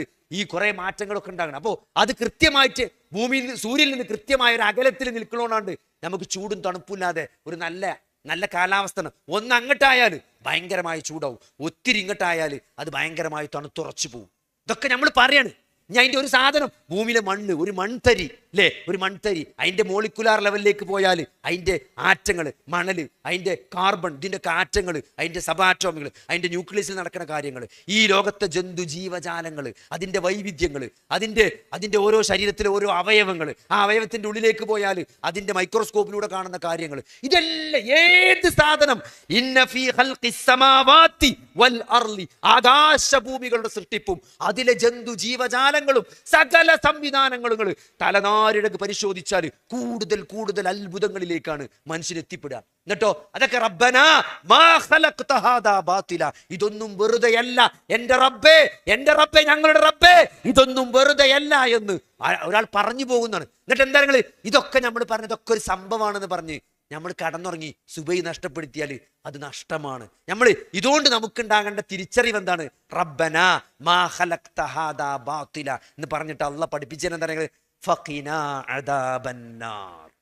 അതാണ് ഒരു വിശ്വാസിക്ക് വേണ്ടത്. ഇതൊക്കെ പറഞ്ഞ് ഭയങ്കര ഉഷാറാട്ടോ മൂപ്പര ക്ലാസ്. എന്താലേ ഖുർആൻ, എന്താലേ ഓരോ ആയത്തും, എന്താലേ എന്ന് പറഞ്ഞ് കടന്നുറങ്ങി സുബൈ പോയാൽ തഹജ്ജുദിന് നീച്ചിട്ടില്ലെങ്കിൽ ഒരു കാര്യമില്ല. ആ എന്താലേ എന്ന് പറയുന്നതിന്റെ അപ്പുറത്തുണ്ടാകേണ്ട മാറ്റം താരങ്ങൾ തഹജ്ജുദിന് നീച്ചലാണ്, തഹജ്ജുദ് നിസ്കരിച്ചലാണ്, സുബൈന്റെ മുമ്പത്തെ 2 റക്അത്ത് സുന്നത്ത് മിസ്സാകാതക്കലാണ്. ഈ ദുനിയാവ് കിട്ടുന്നതിനേക്കാൾ ഹൈറാണ് സുബൈന്റെ മുമ്പത്തെ 2 റക്അത്ത് സുന്നത്ത് നിസ്കാരം എന്നാണ് അല്ലേ? എന്താണ് ഒരാളെ കൊല്ലാൻ വേണ്ടിയിട്ട് ഒരു താബി വര്യന്റെ അടുത്ത് അന്നത്തെ ഖലീഫ വാള് കൊടുത്തു എന്നാണ്. മൂപ്പരെ ഖലീഫനെ സന്ദർശിക്കാൻ വന്നതാണ്. ഖലീഫനെ സന്ദർശിക്കാൻ ഒരാൾ വന്നു. അപ്പൊ ഖലീഫ ശിക്ഷ നടപ്പിലാക്കാൻ വേണ്ടി നിൽക്കുകയാണ്. അപ്പോ ഈ പണ്ഡിതന്റെ അടുത്ത് വാള് കൊടുത്തിട്ട് പറഞ്ഞു, നിങ്ങളെ വെട്ടിക്കളി, അവന്റെ തല ഞാൻ വെട്ടണം, നിങ്ങളെ വെട്ടിക്കളിയാണ്. അപ്പോ മൂപ്പര അയാളോടൊരു ചോദ്യം ചോദിച്ചു, ഈ ഒന്ന് സുബൈസ്കരിച്ചോ? സുബൈസ്കരിച്ചോണോ? ആ, ഞാൻ സുബൈസ്കരിച്ചായിരുന്നു, ഞാൻ വെട്ടൂലായിരുന്നു. അപ്പൊ ഖലീഫ ചോദിച്ചു, എന്താ വെട്ടാത്ത ചോദിച്ചു. കാരണം സുബൈ നമസ്കരിച്ചവൻ അള്ളാഹുവിന്റെ സംരക്ഷണത്തിലാണെന്ന് അള്ളാഹ് റസൂൽ പറഞ്ഞിട്ടുണ്ട്, ഓനെ വെട്ടാൻ എന്നെ കൊണ്ട് കഴിയൂല എന്ന് പറഞ്ഞു. എന്നിട്ട് വെട്ടാതെ പറഞ്ഞു വിട്ടു എന്നാണ്. പക്ഷെ സുബൈ നമസ്കരിച്ചവൻ അള്ളാഹുവിന്റെ സംരക്ഷണത്തിലാണ്. അപ്പൊ അതിലൊരു അപകടം വന്ന് മരിച്ചാലും ഈ ലോകത്തിൽ അവസാനിക്കുന്ന നല്ല ജീവിതം, ഈ മരണാനന്തര ജീവിതത്തിൽ ആ ഒരു സംരക്ഷണം പടച്ചോൻ തരും. ഈ സംരക്ഷണം എന്ന് പറഞ്ഞാൽ ഇവിടെ മരിച്ചാതൊക്കെ എന്നല്ല, ഇവിടെ ആക്സിഡന്റ് ആകാതൊക്കെ എന്നല്ല. ഇവിടെ സുബൈസ്കരിച്ചവരൊന്നും ആക്സിഡന്റ് ആവില്ല എന്നുണ്ടെങ്കിൽ നാളെ പള്ളിക്ക് ഫുൾ ആൾക്കാരെ കാരണം ഇവിടെ ആക്സിഡന്റ് ആവും, കയ്യും കാലും ഒടിയും, മരിച്ചും, 5 ആളും ചിലപ്പോൾ മരിച്ചും. പക്ഷെ എന്താ ആ സംരക്ഷണം എന്ന് പറഞ്ഞാൽ ഇവിടെ ആക്സിഡന്റ് ആകാതൊക്കെയല്ല, അത് അള്ളാഹുവിന്റെ സംരക്ഷണം എന്ന് പറഞ്ഞാൽ അത് സ്വർഗത്തിലെത്തലാണ്, അത് പരലോകത്ത് വിജയിക്കലാണ്. അല്ലാതെ ദുന്യാവിന് 4 പരിക്ക് പറ്റാതൊക്കെയല്ല അള്ളാഹിന്റെ സംരക്ഷണം എന്ന് പറഞ്ഞാൽ. അത് അങ്ങനെ തന്നെ മനസ്സിലാക്കണം സഹോദരങ്ങൾ. അതുകൊണ്ട് എന്താ ഖുർആനുമായിട്ടുള്ള ബന്ധം, എവിടെയും ഖുർആൻ കയറി ചെല്ലണം. നമ്മളെ ഒഴിവ് സമയം നമ്മൾ ഖുർആന്റെ ആളായിട്ട് മാറണം. അപ്പൊ നമ്മളെന്താ നമുക്ക് നമ്മൾ ഈ സ്ക്രീനിൽ നോക്കുന്നതും കാണുന്നതും കേൾക്കുന്നതും ഒക്കെ ഖുർആനുമായിട്ട് ബന്ധപ്പെട്ട സാധനം. ഒരായത്ത് ഇങ്ങനെ പഠിക്കുക, അതിങ്ങനെ നിങ്ങൾക്ക് നാളെ പരലോകത്ത് ഖുർആൻ സ്വർഗത്തിൽ പല ദറജകളുണ്ട് എന്നാണ്. എല്ലാവർക്കും ഒരേ സ്വർഗമല്ല, 100 പരം ദറജകളുണ്ട് സ്വർഗത്തിൽ. അതിൽ ഓരോ ദറജയും ആകാശഭൂമികൾക്കിടയിലുള്ള വ്യത്യാസം ഉണ്ട് എന്നാണ്. ആ ദറജയിൽ എന്താണ് മാനദണ്ഡം? ഏറ്റവും കൂടുതൽ ഖുർആൻ അറിയുന്ന ആൾക്കാർ അങ്ങോട്ട് മുകളിലേക്ക് പോകുന്നതാണ്. അപ്പൊ ഒരായത്ത് പഠിച്ചാൽ അതിന്റെ മെച്ചം ഉണ്ടാവും. അവിടെ വെറുതെ അല്ല, ഒരായത്തുകൾ ഓതി പഠിച്ചാൽ അതിനുള്ള അത് കാണാമാണം പഠിച്ചെന്നുള്ളതല്ല, ആ ആയത്ത് മനസ്സിലാക്കി പഠിച്ച് അത് ജീവിതത്തിൽ കൊണ്ടടക്കുക. അതാണ് ഖുർആൻ നെഞ്ചോട് ചേർക്കാൻ. സഹാബത്ത് അങ്ങനെയായിരുന്നു. ലൻ തനാലുൽ ബിർറാന്ന് ആയത്തിറങ്ങിയപ്പം സ്വന്തം പേരിലുള്ള തോട്ടം അള്ളാന്റെ മാർഗത്തിൽ കൊടുക്കാൻ കഴിയാന്ന് നിങ്ങൾക്ക് പറ്റുമോ? ഈ ആനക്കയം റോഡ് സൈഡിൽ ഒരു 10 സെന്റ് സ്ഥലം ലൻ തനാലുൽ ബിർറ അർത്ഥം വെച്ച് ഓതിയിട്ട് നാളെ വന്ന് പള്ളി കമ്മിറ്റി കൊടുക്കാൻ നിങ്ങളെ കൊണ്ട് പറ്റുമോ? പക്ഷെ അവർക്ക് പറ്റിയിരുന്നു. അതാണ് ഓരോ നമ്മളും തമ്മിലുള്ള വ്യത്യാസം. അതാണ് ഓരോ ഖുർആൻ ജീവിക്കുന്ന ഖുർആനായിരുന്നാണ്. ഒരായത്ത് കേട്ടാൽ അവർക്ക് അതിന് സാധിച്ചിരുന്നതാണ്. സൂറത്തു തൗബയിൽ ഒരായത്തുണ്ട്. യുദ്ധത്തിന് തബൂക്ക് യുദ്ധത്തിന് പോകാൻ വേണ്ടിയിട്ട് ആഗ്രഹം കൊണ്ട്. ആ യുദ്ധം എന്ന് പറഞ്ഞാൽ സാധാരണ യുദ്ധമല്ല, ഒരു മാസം അങ്ങോട്ട് പോകണം, അങ്ങോട്ടും ഇങ്ങോട്ടും 2 മാസമാണ്. ഒരു മാസം അങ്ങോട്ട് പോകണം, ഒരു മാസം ഇങ്ങോട്ടും പോരണം. എന്നിട്ട് അവിടെ പോയിട്ട് കല്യാണത്തിന് കൂടാൻ പോവല്ല അല്ലേ? പണ്ടൊക്കെ നമ്മളെ വയനാട്ടിലുള്ള മൂത്താപ്പാന്റെ മകളെ കല്യാണത്തിന് നമുക്ക് സന്തോഷമാണ്. ഇവിടുന്ന് വയനാട്ട് KSRTC പോലാണ്, എന്നിട്ട് അവിടെ കല്യാണം കൂടാനാ പോണ്. ഇപ്പൊ ആ KSRTC സീറ്റ് ഇട്ടില്ലെങ്കിലും ആ കല്യാണം കൂടാനുള്ള ഒരു സന്തോഷം ഉണ്ടാവും. വയനാട്ടിലേക്കാണ് പോണെന്നുള്ള ഒരു സന്തോഷം ഉണ്ടാവും. തബൂക്ക് അങ്ങനല്ലേ പോണ്, അവിടെ പോയിട്ട് യുദ്ധം ചെയ്യണം, മരിച്ചാളതാ, അങ്ങനെ പോണ്. അങ്ങനെ പോകാൻ വേണ്ടിയിട്ട് ചില ആൾക്കാർക്ക് വണ്ടിയുള്ളവരെ മാത്രമേ കൊണ്ടുപോകുള്ളൂ. തബൂക്ക് നബി പറഞ്ഞു വണ്ടിയുള്ളവരെ മാത്രമേ കൊണ്ടുപോകുള്ളൂ. അപ്പൊ ഒരു കൈതെങ്കിലും ഇല്ലാത്തവരെ കൊണ്ടുപോകില്ല. ഒട്ടകോ കൈതയൊക്കെ ഉള്ളവർക്കേ പോകാൻ പറ്റുള്ളൂ. അപ്പൊ ബൈത്തുൽ മാലിൽ കുറച്ച് കൈതി ഒട്ടകമൊക്കെ ഉണ്ട്, അത് കൊടുക്കുന്നുണ്ടെന്ന് പറഞ്ഞപ്പം പാവപ്പെട്ട സഹാബികള്, സ്വന്തമായിട്ട് വണ്ടിയും ഒട്ടകം കുതിരയും കഴുതൊന്നും ഇല്ലാത്ത സഹാബിമാര് യുദ്ധത്തിന് പോകാനുള്ള താല്പര്യം കൊണ്ട് നബിന്റെ അടുത്തേക്ക് ചെല്ലുകയാണ്. വല്ല കഴുതറ്റ കിട്ടുമോ, ബൈത്തുൽ മാലിന്ന് വല്ല കഴുതനെങ്കിലും യുദ്ധത്തിന് പോകാൻ വേണ്ടി കിട്ടുമോ എന്ന് നോക്കാൻ വേണ്ടി ചെന്നിട്ട് അവിടെ ഓർക്ക് കൊടുക്കാൻ ഒരു കൈതി നബിന്റെ അടുത്തില്ല. അപ്പൊ നബി ഓരോട് നിങ്ങൾ പൊയ്ക്കോളി, നിങ്ങൾ യുദ്ധത്തിന് പോരണ്ടാന്ന് തിരിച്ചയച്ചപ്പം ഓരിങ്ങനെ നൊളോളിച്ചിട്ട് പോരാ. നിങ്ങൾ ആലോചിച്ചൊക്കെ നമ്മളൊക്കെ എന്താ പറയാ, പുറത്തിറങ്ങിയിട്ട് പെണ്ണുങ്ങൾക്ക് ഫോൺ ചെയ്യും. നബി പറഞ്ഞേ വണ്ടി നമ്മൾ കഴിച്ചിലായിട്ടോന്ന്, പോകാൻ വണ്ടി ഇല്ലാത്തോണ്ട് നമ്മൾ കഴിച്ചിലായി നമ്മൾ പെണ്ണുങ്ങളെ വിളിച്ച് പറയാം. ഇത് സഹാബികൾ കരഞ്ഞിങ്ങനെ കണ്ണീര് ഒഴുകി ഉറ്റിച്ച് വീഴുന്നു. ഖുർആൻ പറയാണ് ഒഴുകയാണ്, ഒഴുകലാണ്. കണ്ണീരിങ്ങനെ ഒഴുകി. എന്തിന്? യുദ്ധത്തിന് പോകാനേ. 1 മാസം 2 മാസം അങ്ങോട്ടും കൂട്ടി യുദ്ധത്തിന് പോകാൻ വണ്ടി കിട്ടാത്തതിൽ കരയാ. ആ മാനസികാവസ്ഥ ഉള്ളവരാണ് സഹാബികള്. ഓര് പോയ സ്വർഗത്തുക്കാണ് നമുക്ക് പോകാനുള്ളത്. അതുകൊണ്ട് നമ്മൾ ഈ ഫോൺ കളിച്ചിരുന്നത് നടക്കൂല. അതുകൊണ്ട് സഹോദരൻ, നമ്മൾ ഒന്നുകൂടി സീരിയസ് ആണ്, ജീവിതം കുറച്ചും കൂടി സീരിയസ് ആണ്. അതുകൊണ്ട് ഖുർആൻ എന്നെ എഴുതിയത് ഏറ്റവും, കാരണം അള്ളാഹ് എന്ന് പറഞ്ഞ ഖുർആനാണ്. അള്ളാഹ് നിങ്ങൾ എങ്ങനെ അറിയാം? ഖുർആനിലൂടെ. അള്ളാന്റെ കലാമാണിത്. അള്ളാഹ് എന്ന് പറഞ്ഞ ഖുർആനാണ്. അതുകൊണ്ട് ഖുർആന് നമ്മുടെ ജീവിതത്തിൽ അത്ര ഒരു ബന്ധമുണ്ട്. അത് ഓതല്, അത് പഠിക്കല്, അത് ജീവിതത്തിൽ കൊണ്ടിറക്കല്. കാന ഖുലുഖുഹു അൽ ഖുർആൻ. നബിനെ പറ്റി ആയിഷ റളിയല്ലാഹു പറയാണ്, കാന ഖുലുഖുഹു അൽ ഖുർആൻ. നബിന്റെ സ്വഭാവം ഖുർആനായിരുന്നു എന്നാണ്. മുആദ് ബിൻ ജബൽ റളിയല്ലാഹു പറ്റി അള്ളാഹുവിന്റെ റസൂൽ പറയാണ്, ഈ ഉമ്മത്തിൽ ഏറ്റവും നന്നായി ഹലാലും ഹറാമും അറിയുന്നത് മുആദാണ് എന്നാണ്. മുആദ് ബിൻ ജബൽ റളിയല്ലാഹു അൻഹു. അപ്പൊ നമുക്ക് അറിയേണ്ടത് എന്താണ്? എങ്ങനെയാണ് മുആദ് അങ്ങനെ ആയത്? മുആദ് ആരാണ്? അപ്പൊ നമുക്ക് ആഗ്രഹം ഉണ്ടാകേണ്ട അതാണ്. ഒരു ചാറ്റ് ജിപിടിയോട് ചോദിക്കി മുആദ് ബിൻ ജബൽ ആരാണ്, അതിന് ചരിത്രം പറഞ്ഞുതരാൻ പറയാം. അങ്ങനെയാണ് സോഷ്യൽ മീഡിയ നമ്മൾ ഉപയോഗപ്പെടുത്തേണ്ടത്. നമ്മളൊരു കാര്യം കേൾക്കും, അത് പഠിക്കാനും അത് അറിയാനും അല്ലേ? ചില ആൾക്കാർ സോഷ്യൽ മീഡിയ അങ്ങനെ ഉപയോഗപ്പെടുത്തണം. ഓരോ കാര്യങ്ങൾ, ദീനിന്റെ ഓരോ കാര്യങ്ങൾ പഠിക്കാനും ഓരോ ആയത്ത് കേൾക്കാനും മനസ്സിലാക്കാനും ഒക്കെ നമ്മളത് ഖുർആനുമായിട്ട് നിരന്തര ബന്ധം ഉണ്ടാകുക. രണ്ട് തരങ്ങൾ നേരത്തെ ഞാൻ പറഞ്ഞ പോയിന്റ്. നിസ്കാരം ഒരു തരത്തിലും ഫോൺ കാരണം ഫസാദാകാതെക്കാം നമ്മൾ ശ്രദ്ധിക്കുന്ന വേണം. രണ്ടാമത്തെ പോയിന്റ്. മൂന്നാമത്തേത്, ഭക്ഷണത്തിന്റെ സമയത്ത് നമ്മൾ എന്ത് ചെയ്യരുത്, നമ്മളും ഒന്നിച്ച് ഭക്ഷണം കഴിക്കുമ്പം നമ്മൾ ഫോൺ ഉപയോഗിക്കാൻ തീരുമാനിക്കാം. അതേപോലെ സഹോദരങ്ങളെ, ഖുർആൻ ഒരു 30 മിനിറ്റ് നമ്മൾ ഖുർആൻ പെരയിൽ പറ്റുമെങ്കിൽ എല്ലാവരും കേൾക്കുക, കുറച്ച് ഉറക്കനെ തന്നെ നമ്മൾ ഓതാൻ ശ്രമിക്കുക എന്നുള്ളതാണ്. അതേപോലെ തന്നെ നമുക്ക് നമ്മൾ ഇതിന് അടിമപ്പെട്ടുകൊണ്ട് നിങ്ങൾക്ക് തോന്നുന്നുണ്ടെങ്കിൽ നമ്മൾ നോമ്പെടുക്കാൻ അങ്ങനത്തെ നോമ്പല്ല, ഡിജിറ്റൽ നോമ്പ് പറഞ്ഞാൽ നമ്മൾ ഫോൺ തൊടൂല. ഒരു ദിവസം രാവിലെ മുതൽ വൈകുന്നേരം വരെ നമ്മൾ ഫോൺ തൊടൂലാൻ തീരുമാനിച്ചാൽ, നിങ്ങൾക്ക് ഫോൺ വെക്കാൻ പറ്റാതെ ഇതിന് അടിമപ്പെട്ട് പോയോലുണ്ടെങ്കിൽ എന്ത് ചെയ്യാം, നമ്മളങ്ങനെ ഒരു ഡിജിറ്റൽ ഫാസ്റ്റിംഗ് പറഞ്ഞിട്ട് നമ്മളെന്ത് പുതിയൊരു പരിപാടി ഉണ്ട്, അങ്ങനെ നമുക്ക് വേണമെങ്കിൽ ചെയ്തു നോക്കാം. അതേപോലെ തന്നെ നമ്മൾ വളരെ മോശമായ ചിത്രങ്ങളും അതേപോലെ തന്നെ സാധനങ്ങളൊക്കെ നമ്മളെ ഫോണിൽ ഇപ്പം എന്താ പറയുക, തോന്നിയാസം കാട്ടാൻ വേണ്ടിയാണ് നമ്മൾ എങ്ങോട്ടും പോകേണ്ട ആവശ്യമില്ല. പണ്ടൊരാൾക്ക് വേശ്യാലയത്തേക്ക് പോകണം, അല്ലെങ്കിൽ പബ്ബിക്ക് പോകണം, ബാർക്ക് പോകണം, അങ്ങനെ തോന്നിയാസത്തിന് ഒരു സ്ഥലത്തേക്ക് പോകേണ്ട ഒരു പ്രശ്നം ഉണ്ടായിരുന്നു. ഇപ്പം അങ്ങനത്തെ ആവശ്യമില്ല, തോന്നിയാസം ഇങ്ങോട്ട് വരും.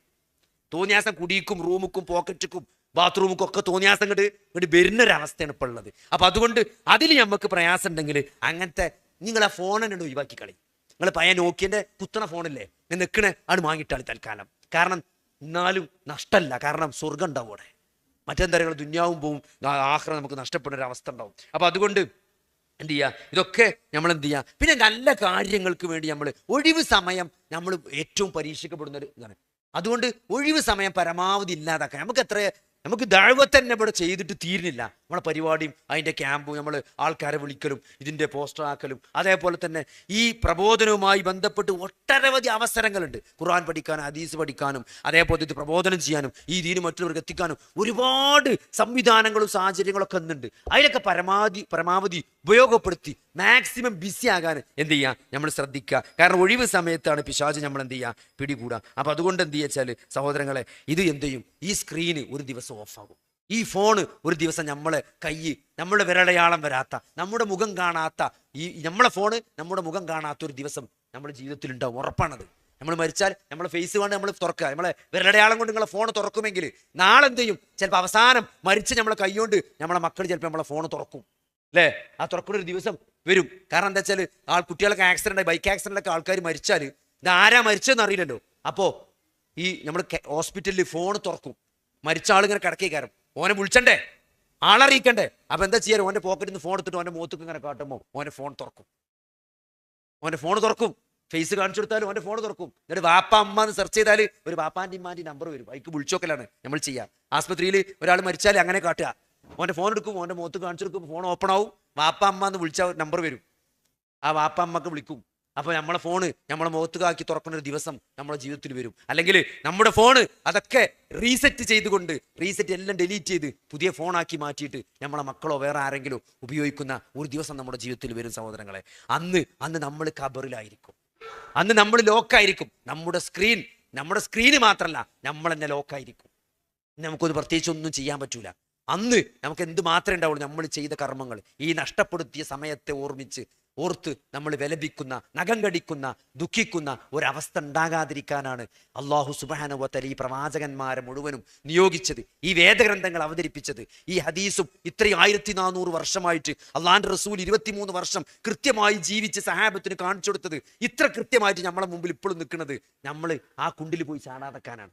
ആ നരകത്തിന്റെ കുണ്ടിൽ നമ്മൾ ചാടാതെക്കാനാണ് ഇത്രയും കൃത്യമായിട്ട് അള്ളാഹു നമുക്ക് ഈ ദീൻ ഇവിടെ ബാക്കി വെച്ച് തന്നു പോയത്. അതുകൊണ്ട് സഹോദരങ്ങളെ, അത് പഠിക്കുകയും അത് മനസ്സിലാക്കുകയും അതനുസരിച്ച് ജീവിക്കാൻ നമ്മൾ ശ്രമിക്കുക. അള്ളാഹു നമുക്കൊക്കെ അതിനുള്ള തൗഫീക്ക് നൽകുമാറാകട്ടെ.